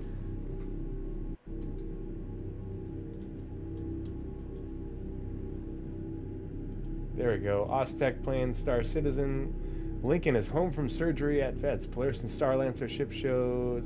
Sweet. All right. We're going to raid Oztec. I appreciate the raid for Verity. I've raided Verity before, but when you've got 300 subs or 300 people in your chat, you don't need another 50. All right. Sending the raid to Verity. Bye, guys. Have a good night. Oztec. Cheers. 07. Happy Veterans Day. Happy Marine Corps birthday. And goodbye.